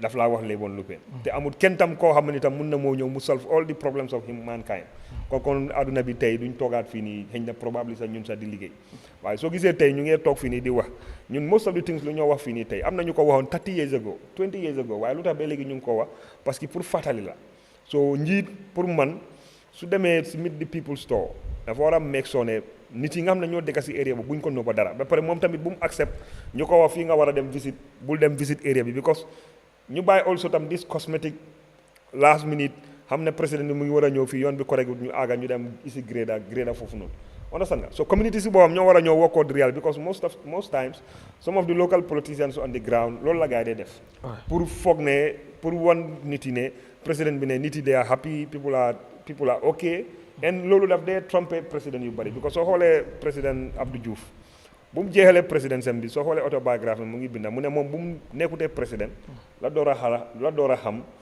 saabu ñaata la moo jar si bitig parce que moom ñu suufa bu ko gaa doon indil ak ñu suufa bu dee sàkkulet si biir dëkk bi du benn understand nga waaye moom xamutoon loolu ba after président sem so moo tax soo nekkee président it's good sometimes nga génna unexpectedly nga dem ground and meet the ordinary Gambians because most of the time ñi la wër lu la neex ak loo bëgg a dégga loolu lañ laa wax parce que duñ dee bëggaan pour nga mer waaye at the end of the day yow tam del déglu ñoo xam ne tam they are genuine critics ñoo xam ne ni they are not your enemies but dañ laa criticize based on policies based on realizations yoo xam ne ni feel nañ ne even though you are doing good but you can do better. Okay. Mr. Boye, about meet the people stuff. The biggest scam is the biggest scam mooy luubal bu ëppa official corruption gis nga loi ñaari mbir la dee def lu jaadut mu jaadu def lu jaadu mu jaadu loolu la. You see, when you put things into the constitution is a living document. Loi dafa war a nekk li nga xam ne da nga koy check all the time yow boo asee loi bi tey comme kii wax na ko si submission am ne xëy na time boobu sax nit ñi pour jokkoo bi yoon yi ay yooyu noonu du all those are concerns xëy na tamit time boobu noonu the governance structure the governance infrastructure amut doole pour mun a disseminate the right information at the right time. It is something that is commendable at the time, but as it is today, it is the greatest constitutionalized Ponzi scheme you can ever have anywhere. Lu tax ma wax loolu noonu yow nga ne da ngay dem déglu nit ñi waaye da ngay select ñu wax oto yuy dem. You see, it doesn't make sense at all. You are going to talk to the Gambian, but you are paying yourself to talk to that Gambian because you are getting per diem. So for Gambians to listen to you, they pay you for you to have listening sessions. What is wrong with your extension workers? What is wrong with your National Agricultural Research Institute? What is wrong with that whole infrastructure and mechanism? Funga mune ham decisions inga wara jël in the agricultural sector. Last year agriculture ñaata lañ ko def budget lañ jógee wandi di. So ku nekk di support President Store, you have to bring me reasons, but not war na dem di haman ak nit ñi ni anana déedéet. The reason is there are already constitutionally created channels pour nguur bi xam lan lañ war a def si agricultural sector bi pour dundal nit ñi pour dimbale nit ñi. Why are you not using those channels?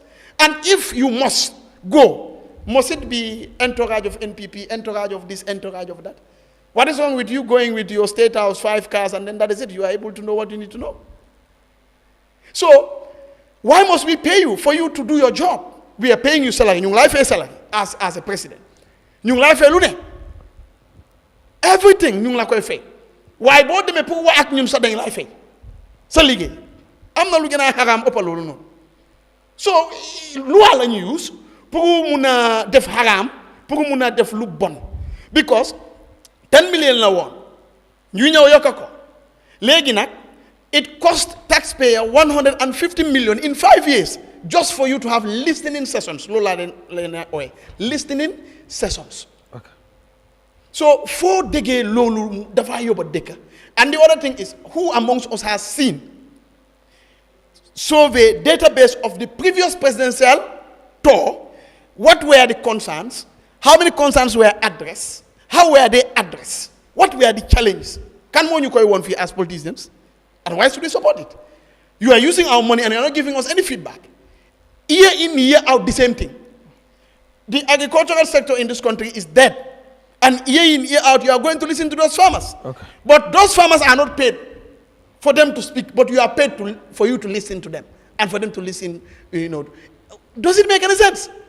Islam nanguko, suñu aada nanguko, natural common sense andut ak mom. So mota mo ci loi bi waaw ken wedu ko. But it's a Ponzi scheme that is backed by law, and you can also call it official corruption. Because it has been officialized, constitutionalized to serve a few. Legi, the Gambia, we witness how much a period of rain? 3 months. Subari I'm 4 months rain. 150 million Gambian dollars. How many borehole drilling machines can that give each community? All year round agricultural season. All right. Why are we not doing that? So this is the reason why President Stoby, bundewa meet the people or meet the farmers, dem na ñew na nah nit ñi la jël sen xaliss feyo ko sen boppa la. These are not people that are not on salary. They are on salary. Right. We are paying them. So it's like lu ñu nekk di wax rek moo tax ma support Elon Musk ak Donald Trump. Yes, they could be crazy, but you see, there is a lot of duplication in the functions and what we do in our service delivery. Right. Your minister, you need to advise the president on agriculture and so many other things. Yeah, just tamin nga Daniel comme time la tamin nga 8 minutes bu jotee rek suma la waxe keneen déedéet walo ma 8 minutes jotee ma la wax alright just am na ñu wax ko na loolu don't see for them it's fine. Okay, Songo ñëwal. Thank you very much. Garme. Léegi da joxe extra minutes. Jam gaawal rek Sirifo ñu dem. No, out of time. Yow tamit nga yow moom you always come late and then so ñëwee tamit. Mooy loolu. Waaw. Boy, Garme. You are just go on. Waaw. Okay. Baax na dégg naa la tey. Yeah, just go on. Dégg naa la naa mooy la. So anyway, thank you very much. Be topic ko men diamu kan tenk akuma da bakele. Topic la me ya lonko a jarale na kacha na nyola fa hakilo la je. You see, banko ikata nyameng, ika develop nyameng, ila miro ni la ferolu fala nyanta ka fali wala nyama. Especially membe ko depenso la karola. Bimbe men diamu kan nyawolo nyu ko ye budgeto mel landi pour 2025 ko asiata. Sa me mun fere kala ka ko budgeto nying asajino duma. Ay ji duma ñaala ñaame ya lonko abe banko ñing abe banko mul na fala so ni atara bo ñama say things like meet the people store wo dol ñanda ka fere ka wo dol lele because ñaan ko ñanda ka fere ko dol lele I believe ko every ministry in this country ye director le soto ye permanent secretary le soto ye minister le soto and we expect minister ñing amata damentola ñanda ka tara no will commit. That's why ministries are allocated with funds for trekking allowance. They go for treks to go and meet people in various areas where it will look at diamond. So if those ministries are doing those trekking and they are meeting with the citizens or they are meeting with the people working in those relevant department or areas, now expect they should be able to feed the president or the presidency to know some of the situation or some of the challenges. I believe that is completely fair. So the likes of meet the people store or meet the farmer store, modernize. We can modernize it because look, dunia more move kind of kunum code of the caring. You understand? Will be will do manyana killer. And there are things I believe kunu eka kejenne, but be will mantra caring. Kunu maybe purukafoko conference. Call solo or conference from goal. Kunun call masoro, but be will sort of dale. So that is the dunia can move Yamen, dunia can improve Yamen. I believe ko Gambia for Nyata make so we accept that and move in those ways. Mfana silo normal. Well, I think Nyaji meet the people store or meet the farmer store. For me, I believe as far as Banko Luale land, ko President Sansang, Anyanta Katalaka Banko dimul meet. So as far as Luale Woti and the Luale Mealonko Anyanta Kenale, I believe ko ndemam balang pro aike. Because of luale land, luai nyala ni nyama wolo nyundu anyanda kala adota nyawa nyamba sinya killing. So sinya killing when you sign, fero nyanda kala wolto da pansiro nyu pro ay kanyang.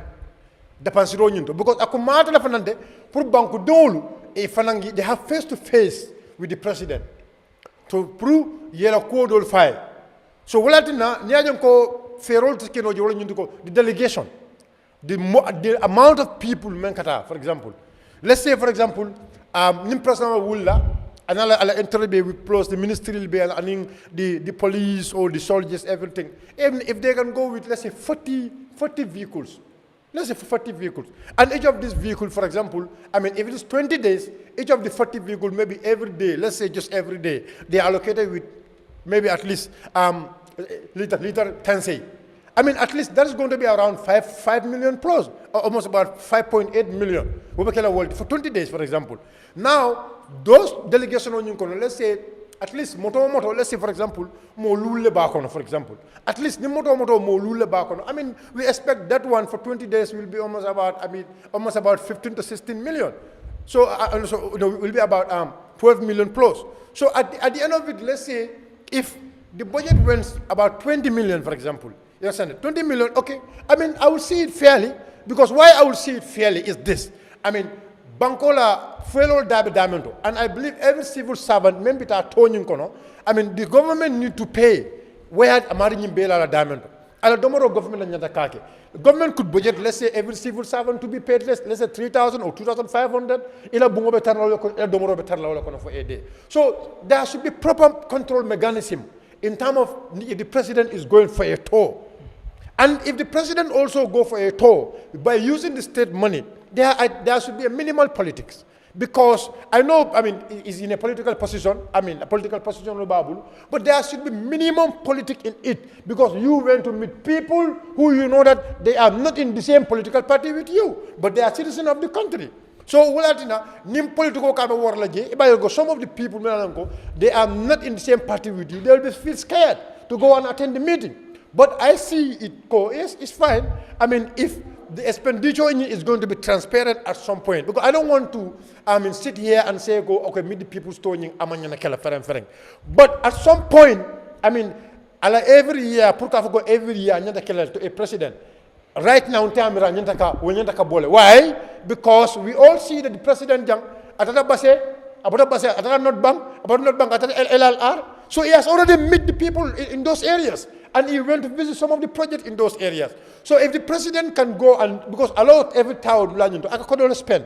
So if I meet the people to as a constitutional mandate now, the president is at his own time, you understand, already departments are giving budgets to go and meet people. So president at his own time, he can just sit, there are 5 or 3 projects in North Bank, so maybe summer I'm going to North Bank. But one thing we need to understand, President Lata, every day I can spend, the more days he's spending outside, the more money we can spend. So, but let's say, for example, North Bank, maybe there are about 5-6 projects there, and then CRR, there are about 5-6 projects there. The president can say, I just want to go for a 2-day tour. At that 2-day touring, the budget is going to be minimal. I tell project and the people in those areas are near this course, so that they can also see themselves in the government. So they can also see that the president at least I alone. But I don't want to make total conclusion that the meet the people to is bad, but the expenditure the government should come with a modern plan. The expenditure is minimal because we have other key priorities where we need to do expenses. Right. This is my point. Thank you. Mr. Kurang, on meet the people store.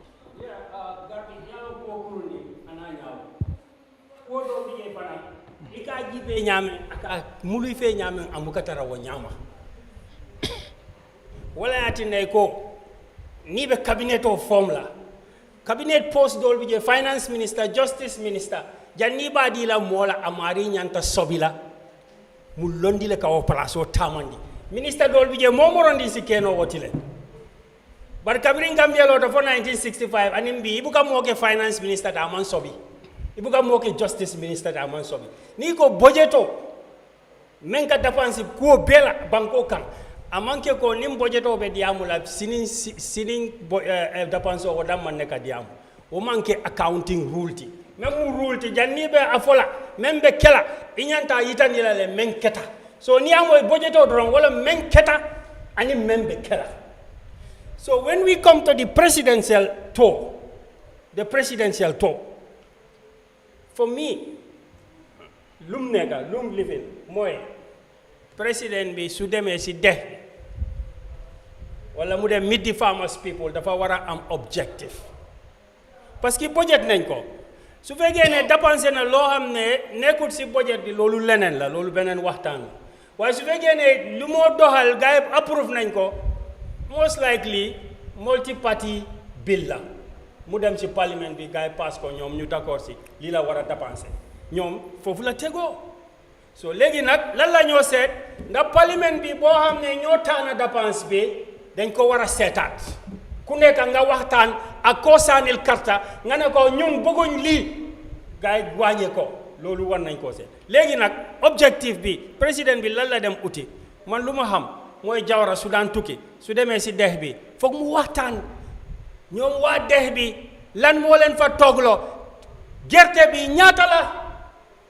waaye président demut bu ñoo béy no problème su fekkee ne dem na sax waaye mu ngee dem ci time bii nii yaa ngi dem ci time bii nii bii November la boo crossé North Bank first thing li nga war a wax mooy gerte bi ñaata la.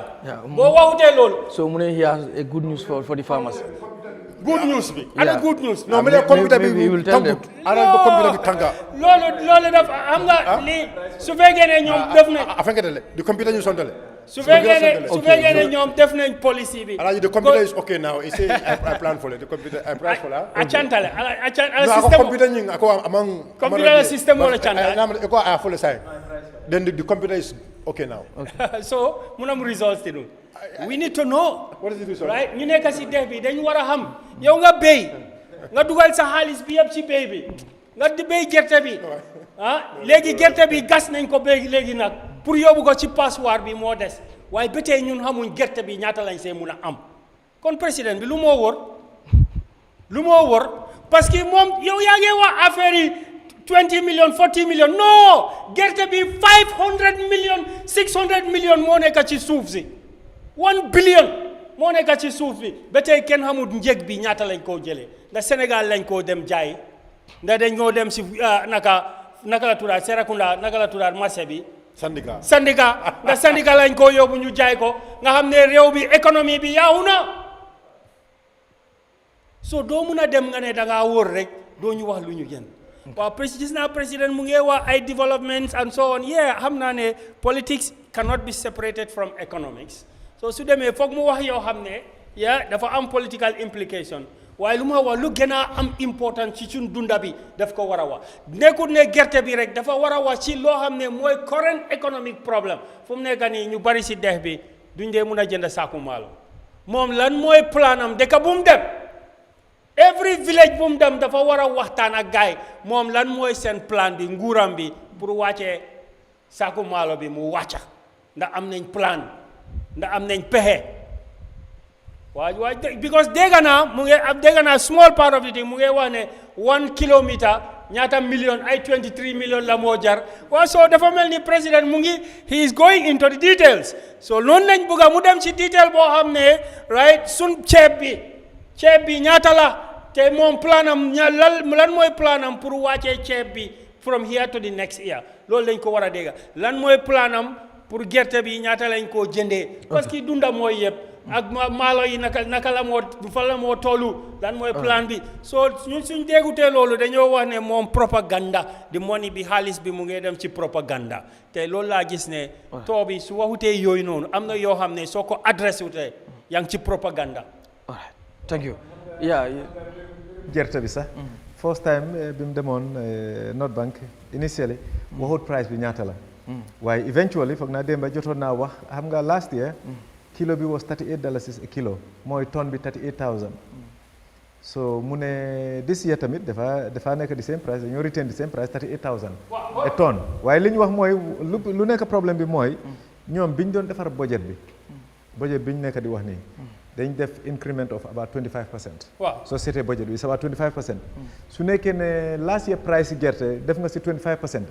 dafaa nekk 47,500 a tonne increment of 9,500 so dafa mel ni comme ñoom pharmacie moom moo tax ñuy wax ne rek nguur bi moom amuñ interest pour productive base bi because ñi nga xam ne ñu ngi liggéey si tool yi. nga ne di nga increase salary by 30%. nga ne budget bi société line president office of the president ak entire budget bi increase na by almost 25%. waaw pharmacy tamit at least one dina assume ne ñoom it di nga increase seen boss by 25% or 30%. So price bi dafa instead of 38,000 should have been either 47,500 or close to 50,000. waaye soo moo tax farmers war nañoo xam ne taux bi dañ koo def rek because xam nga mu ngi si constitution bi the money is available dañoo dem use ko as a tool pour promote seen political agenda but it's not necessarily to address the issues yi nga xam ne moo nekk di affect the citizens. So unfortunately moo nekk di reality so moo tax pour mu dem on the taux man daaxuma ko is okay te foog naa ne société moto yi dem more than 100 maa ngi dégg ay 200 I mean 300 sax ñii ñu naan 400 I mean the number of security people the amount of money spent on unnecessary expenses. So basically there's a lot of wastage than benefit because it's not definitely serving the intended purpose. So it's just for them to go and surface themselves, promote their political agenda. Ba pare li kii wax mooy ne dañooy choose kan mooy wax. I mean ñi nga xam ne dañooy ñëw dañooy pli rek ne waaw gerte bi suñ gerte yi baaxuñu ren wala suñ yoon yi ak ndox yi some very few things waaye majority ñi ñoo indi rek mooy ñi nga xam ne they are handpicked ñoo leen select dañoo ñëw promote ne président bi def na lii def na lële te it's unfortunate fii rek la rek in Africa ngeen jël seen tax bi jox ko a government wala mu dem jël bor seen pour indi ko defar yoon bu tuutam sax dafa dugut si muy tiitaroo ne liggéeyal defal naa leen dara dafa mel ne nga jël maçon nga fay ko pour mu tabaxal la sa kër muy tabax sa kër naan la ne bi tabax néeg bi ma sampanii self content bi fa nekka man maa fay nekk yow boy scout bi yow foofu ngay nekk muy tiitaroo te fekk yow yaa fay pour mu tabaxal la sa kër gi so he takes ownership of the kër gi yow moom nga nekk at the boy scout is very unfortunate so moo tax daal lii du work mun nañoo naxante rek amin di seet ku nekk dem join nga jege leen pour nga am li nga fay def rek li nga fay mun a am rek waaye believe me pour government bi ni mu nekkee di dox it won't work te du solve suñ problems because the core problems li nga xam ne loolu lañ soxla pour ñu mun a develop loolu moom ñu ngi ko teg on the side ñoom lañ interest rek mooy ne rek niñ mun a bénéficier ak enrich seen boppa is all about enriching just the very few at the expense of the masses. Just 1 minute. One minute lu ma doon wax su la nit ki soo jëndee naka gerte bi 38,000 tonne bi last year daaw nga ñëwaat nga ne bii yoon 38,000 la te marché bi lu nekk saaku maalo sukur essence bi transport yëpp a ngi yokk dafa mel ni gerte bi dafa wàcca exactly parce que yow soo daan jënd sa gerte benn tonne nga jënd ñaata saaku maalo su fekkee ne fukki saaku maalo nga doon mun a jënd léegi nii yaa ngi mun a jënd 7 saaku maalo juróom-ñaari saaku maalo kon naka la mel sa real income bi moom lañ dee wax real income bi dafa wàcca so léegi fa mel ni béykat yi ñoom dañ lose dañ perta ci transaction bi and the worst part is the finishing product of gem the finishing product in the world market is increasing and we are yes right. And this is what you need to look at the dollar rise up because no suñ jëlee gerte bi ñoom suñ ko jëndee dañ koy jaay in US dollars dollars last year was around 61-62 around end of that time so now mu ngi boori 71 I believe so obviously dollar bi rek sax am na an increment of so much man believe naa ne the computer is still right, maybe over time before the end of the talk because xam naa ne su complete bi bare mun naa am gars yi dinañ def no the computer dafa crack computer dafa crack so I believe it's going to be okay Bojan Was it the ground only in the first place? And you see, why I cannot support this, and I don't see anyone who can convince me, is once in a year you are buying from farmers, but you are paying yourself 12 times in a year. For God's sake, that's madness. And why is it groundnut? What about our potato farmers? Tomato. It doesn't make sense. We should not support this. It's waste of money. See, Allah said it's waste of money. We cannot support these frivolous excuses. We need to fight to make sure we liberate this country. How we do it is to condemn such. No exceptions. It's wrong. Why must it be groundnut? And why must it be only once in a year? But these people are paid 12 times from the same money. It doesn't make sense. I cannot understand. Good, I'm saying paying them to make it nice. All right, thank you. mu ngi ñu dem ci last muy comment segment tey benn rek la ñoo laal because time bi dafa dem muy ñaari jàngalekat ci université bi dañ leen dàq muy two lecturers ki Dr Jiba ak professeur Matar Ndiaye dañ leen daax ñoom nag yóbbu nañ mbir mi ci yoon xëy na duñ duggal ci mbir mi di moo tax sama indi ko ci sommet comment segment bi because of bi ku ci nekk 2 minutes nga am so damaa ñëwaat ak suñu guest bi rek so nag comment segment bi moom su la neexee nga comment su la neexee tamit nga reserve sa bopp but two UTG lecturers lañ daal di saak ci université bi waaw dégg naa ko waaye foofu moom awma si lu bari daal lu ma say wax xam naa ne at the moment saak na ñoom ñaar te awma all the details of li tax ñu saak leen so because of that except the few things that I read on the paper te because it's not balanced yaa ngi hear from one side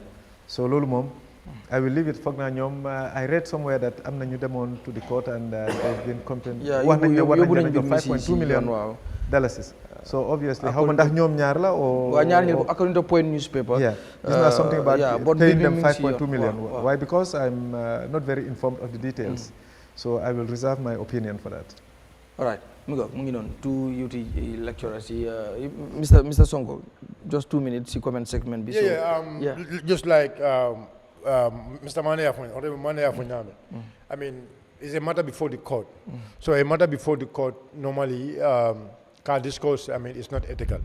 So, but maybe for wrong, civil servants also. I mean, when you are serving the government or when you are in any position, try to be bold enough. Can make sure you just follow the law, the rules of the rules of wherever you are.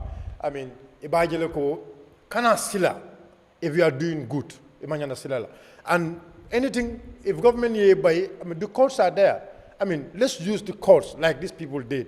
I mean, already we heard from one side, so we don't heard from the other side. But I believe the other side also, I mean, already, they are asking the government to reinstate them and pay them almost about 4.6 million, something like that. So we expect more without running Masakunda. Along you should not be a slave to any government. We should make sure we understand we are working for our country. We should be ready to serve our country with honesty.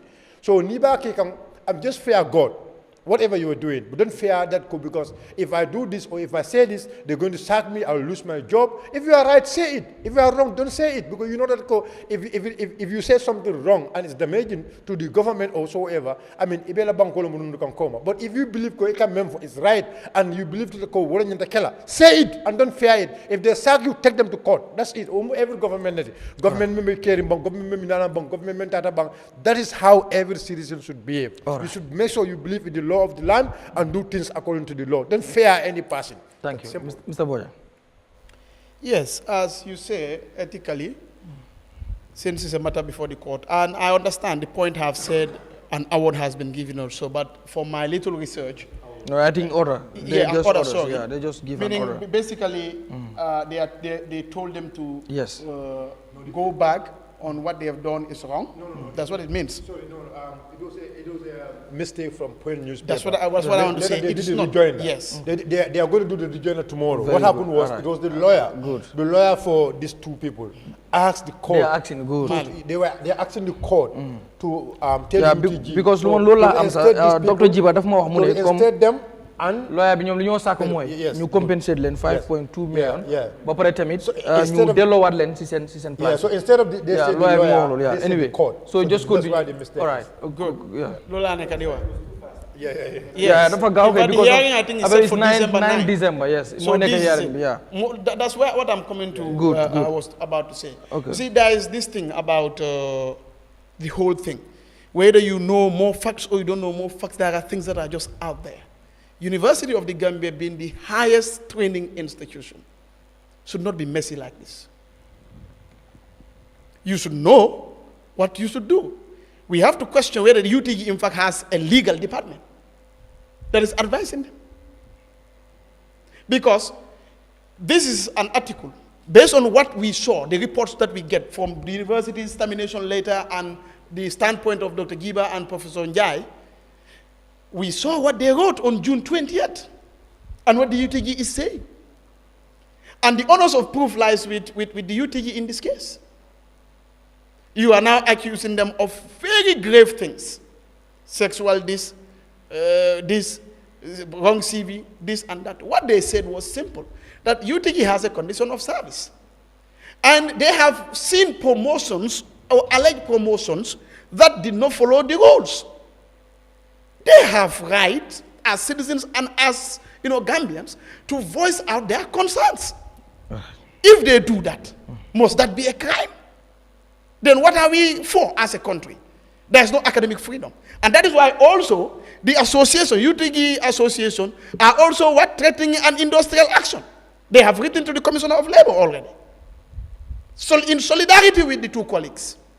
That tells you that the internal mechanism to regularize the UTG is so weak, or is based on emotions. Because I know the UTG association staff, faculty would not just come in solidarity with two people when they are doing wrong things. And these people were bold enough, after from grade 1 up to PhD level, to come and just say flimsy things in the air like that. You are having good salary, at least by Gambian standard. The respect is there. So logically, these are not mad people. They are human beings. So whatever they come up with, and they have been talking for the longest time, in the interest of academia, in the interest of this country. So the facts are, if there are issues, the internal mechanisms at the UTG, why didn't they work to make sure this doesn't come up to this point? That's my point. All right. And just sad, because that's the highest, place of learning and training. If they are missing the steps, Thank you. it really paints a very bad picture, for the country and even the academic community. All right. Mr. Daba. Yeah. No, I'm gonna. The case of the UTG is like the normal situations that usually happen, like your side, my side, and the truth. Because when I've read both sides, what they said. Now it's in the courts. It's up to those who allege and those who counter-allege to come with proof to convince the court that this is what really is the truth. But I believe the University of the Gambia is the center of critic thinking. And I think it should be the base where we build up citizens who are open-minded and not see themselves as Gambians, but as global citizens. So I don't have a problem whether a Nigerian comes from Nigeria or a Kenyan comes from Kenya and being a senior lecturer at the University of the Gambia. And reading through, I'm not saying what Jiva and the other guy said is not true, but I'm not also confirming what the UTG said. But as a person, if I accuse someone of wrongdoing, and I'm given the opportunity and the platform to come and show evidence, I think I should be the first person to even rush and come and lay down the evidences on the table. You see, I keep telling this thing to people. It's easy for people to just allege and accuse people.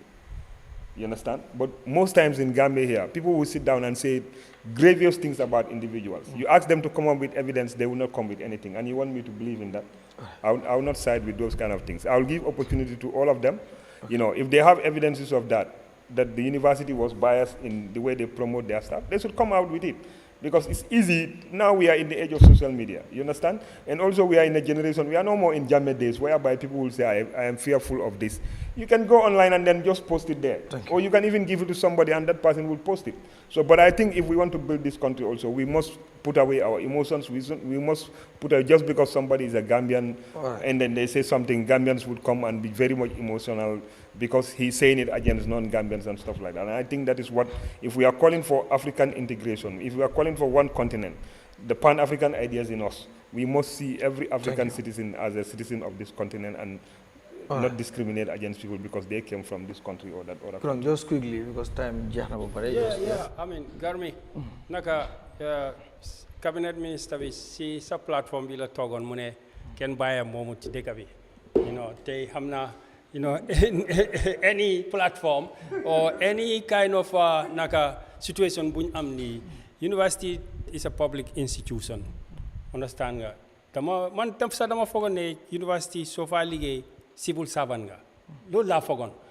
Tay su fekkee ne civil service la, dama foog ne tam civil service dafa am procedure buñ dee adopt balaa ñoo kick you out of the service. So lu ma doon dégg foog ne moom laa doon dégga mooy yes, the civil service, the PMO or whatever, has taken so much disciplinary procedures. Why? But rule of law bi moo gën a important te foog naa rule of law bi process bi start na we have to test the courts because xam nga loo xam ne musta xew suy xewee daf dee give us chance pour ñu test court bi to enrich the legal history of the country man suffer naa lii man xam naa ne 2 times I have been kicked out of a job. Gambia is not easy to kick somebody out of a job because mostly pour intimidate other people la nangen nopi. That's why they kick other people out who started speaking. Everybody has a right. Why su fekkee employer nga public institute ubiwulo doors pour nit ñi express seen boppa dinañ ko express in the other ways which you will not like. Thank you. So public officers should try to be accommodating in opinions. Thank you. All right. Thank you so much, Mr. Mane. Thank you so much for coming. So bi jeex na tàkk di bàyyi la rek nga tàggoo su ko defee ñu jeexal soo bi tey. Waaw my pleasure kontaan naa trop pour ñëw fii amin panélistes yi tamit di leen sant di leen gërëm bu baax a baax ak déglukat yi tamit di wax ne daal suñ country bi is beyond the crossroads dafa mel ni is on top of the cliff so fi mu nekk nii daal mu ngi si at the edge of the cliff wala sax daanu na sax fi mu nekk nii so it's about time ñu jóg pour rescue ko so we have to be bold enough change bi ñu need should be us. What do you expect from this current system? Niñ nekkee di dem budget bi demonstrate na ko the other topic bi ñu nekk di discuss mooy ne meet the people store tamit demonstrate na ko so gis nañ ne the will is not there I mean pour transform country bi so at least people have to take ownership I mean war nañoo jóg ñu gis na daal we come together we put our ideas together pour make that transformative change boo xam ne dina am meaningful impact dina indi development boo xam ne dañ ko desire is very unfortunate ne ñun as Africans but Gambians in particular lay wax de am nañ independence for getting close to 60 years te fi mu nekk nii ñu ngey jooy ne dëkk baa ngee dem si gannaaw mënuloo seet benn secteur boo xam ne at least di nga fa gis progress bi la satisfy so di leen sant di leen gërëm rek waaye we have to be hopeful I mean foog ñu am yaakaar parce que doomi aadama loolu lay dundee ba pare foog ñu nekk di wax bu ñu ragal pour wax parce que we are in the Gambia fii lañ am su nekkee ni fii ragal nañ pour wax fii xam nga fan la ñuy waxaat. Thank you. So jërëjëf. Thank you so much. Hadi may ma just 1 minute because di gërëm tamit comme Eyeafrica TV yëpp ak ñu doon seetaan but this foog naa Khalil events comme ñoo ñu jox kii bii nii nu mu tuddati sax certificate bi di apprécier liggéey bi nga xam ne ñu ngi koo def xëy na ñun leen gis si media bi si screen bi but dafa am team bu nekk si ginnaaw boo xam ne tey bu gar mi demee ba mun a def lu muy def ba maybe am ñu jàpp ne lii nii dafa sargal ko si liggéeyam bu muy def am na team bu mag bu nekk si ginnaaw boo xam ne ñoo koy defal loolu starté ko ci caméraman yi technical room ba sax CEO bi nga xam ne moo ñu jox chance ñu liggéey Eyeafrica TV Lamine Kanté ak everybody di gërëm ñëpp ci li nga xam ne nii jox nañ ñu ko lii tamit motivation la boo xam ne dina tax ñu gën a góorgóorlu pour fu ñu tegoon suñu tànk bañ jàpp ne li ñoo def baax na ñu gën faa teg suñu tànk ndax ñin nuñ koy jàppee rek criticisme yi ñuy jot wala encouragement yi ñuy jot mooy tax ñuy gën di xoolaat tamit suñu liggéey kon ñu ngi leen di gërëm bu baax waaye tamit team Sunu Réew ñoom tamit di leen gërëm ñoom ndax tey ñoom it bokk nañ ci ak everybody koo xam ne rek di gërëm Khadija si Manga Bousséri Kanté bu baax di gërëm Bousséri moom dama ko dee sonal Omar Fati di ko gërëm bu baax Moussa Kanté ak ñëpp maa ngi leen di gërëm newsroom tamit fàttewuma leen rawatina tam di wolof department di leen gërëm bu baax a baax di gërëm tamit Khalil events di jégalu ti ñàkk a attend event boobu noonu but dañ biisi woon rek but lii nii rëy na pour ñun thank you so very much kon mbokk yi di leen gërëm bu baax yéen ñi nga xam ne yéen a doon seetaan Eyeafrica TV Sunu Réew di leen dig daje àllarba bële di ñëw dinañ wéy di waxtaane li nga xam ne mooy budget bi ndax tamit session bi mu ngee dem National Assembly session ngeen ñu ngee tàmbali pour debate ci li nga xam ne mooy budget bi incha allah àllarba bële di ñëw dinañ ci continuer waat ak beneen guest di leen gërëm bu baax a baax di leen jox dig daje àllarba mbokk yi jërë ngeen jëf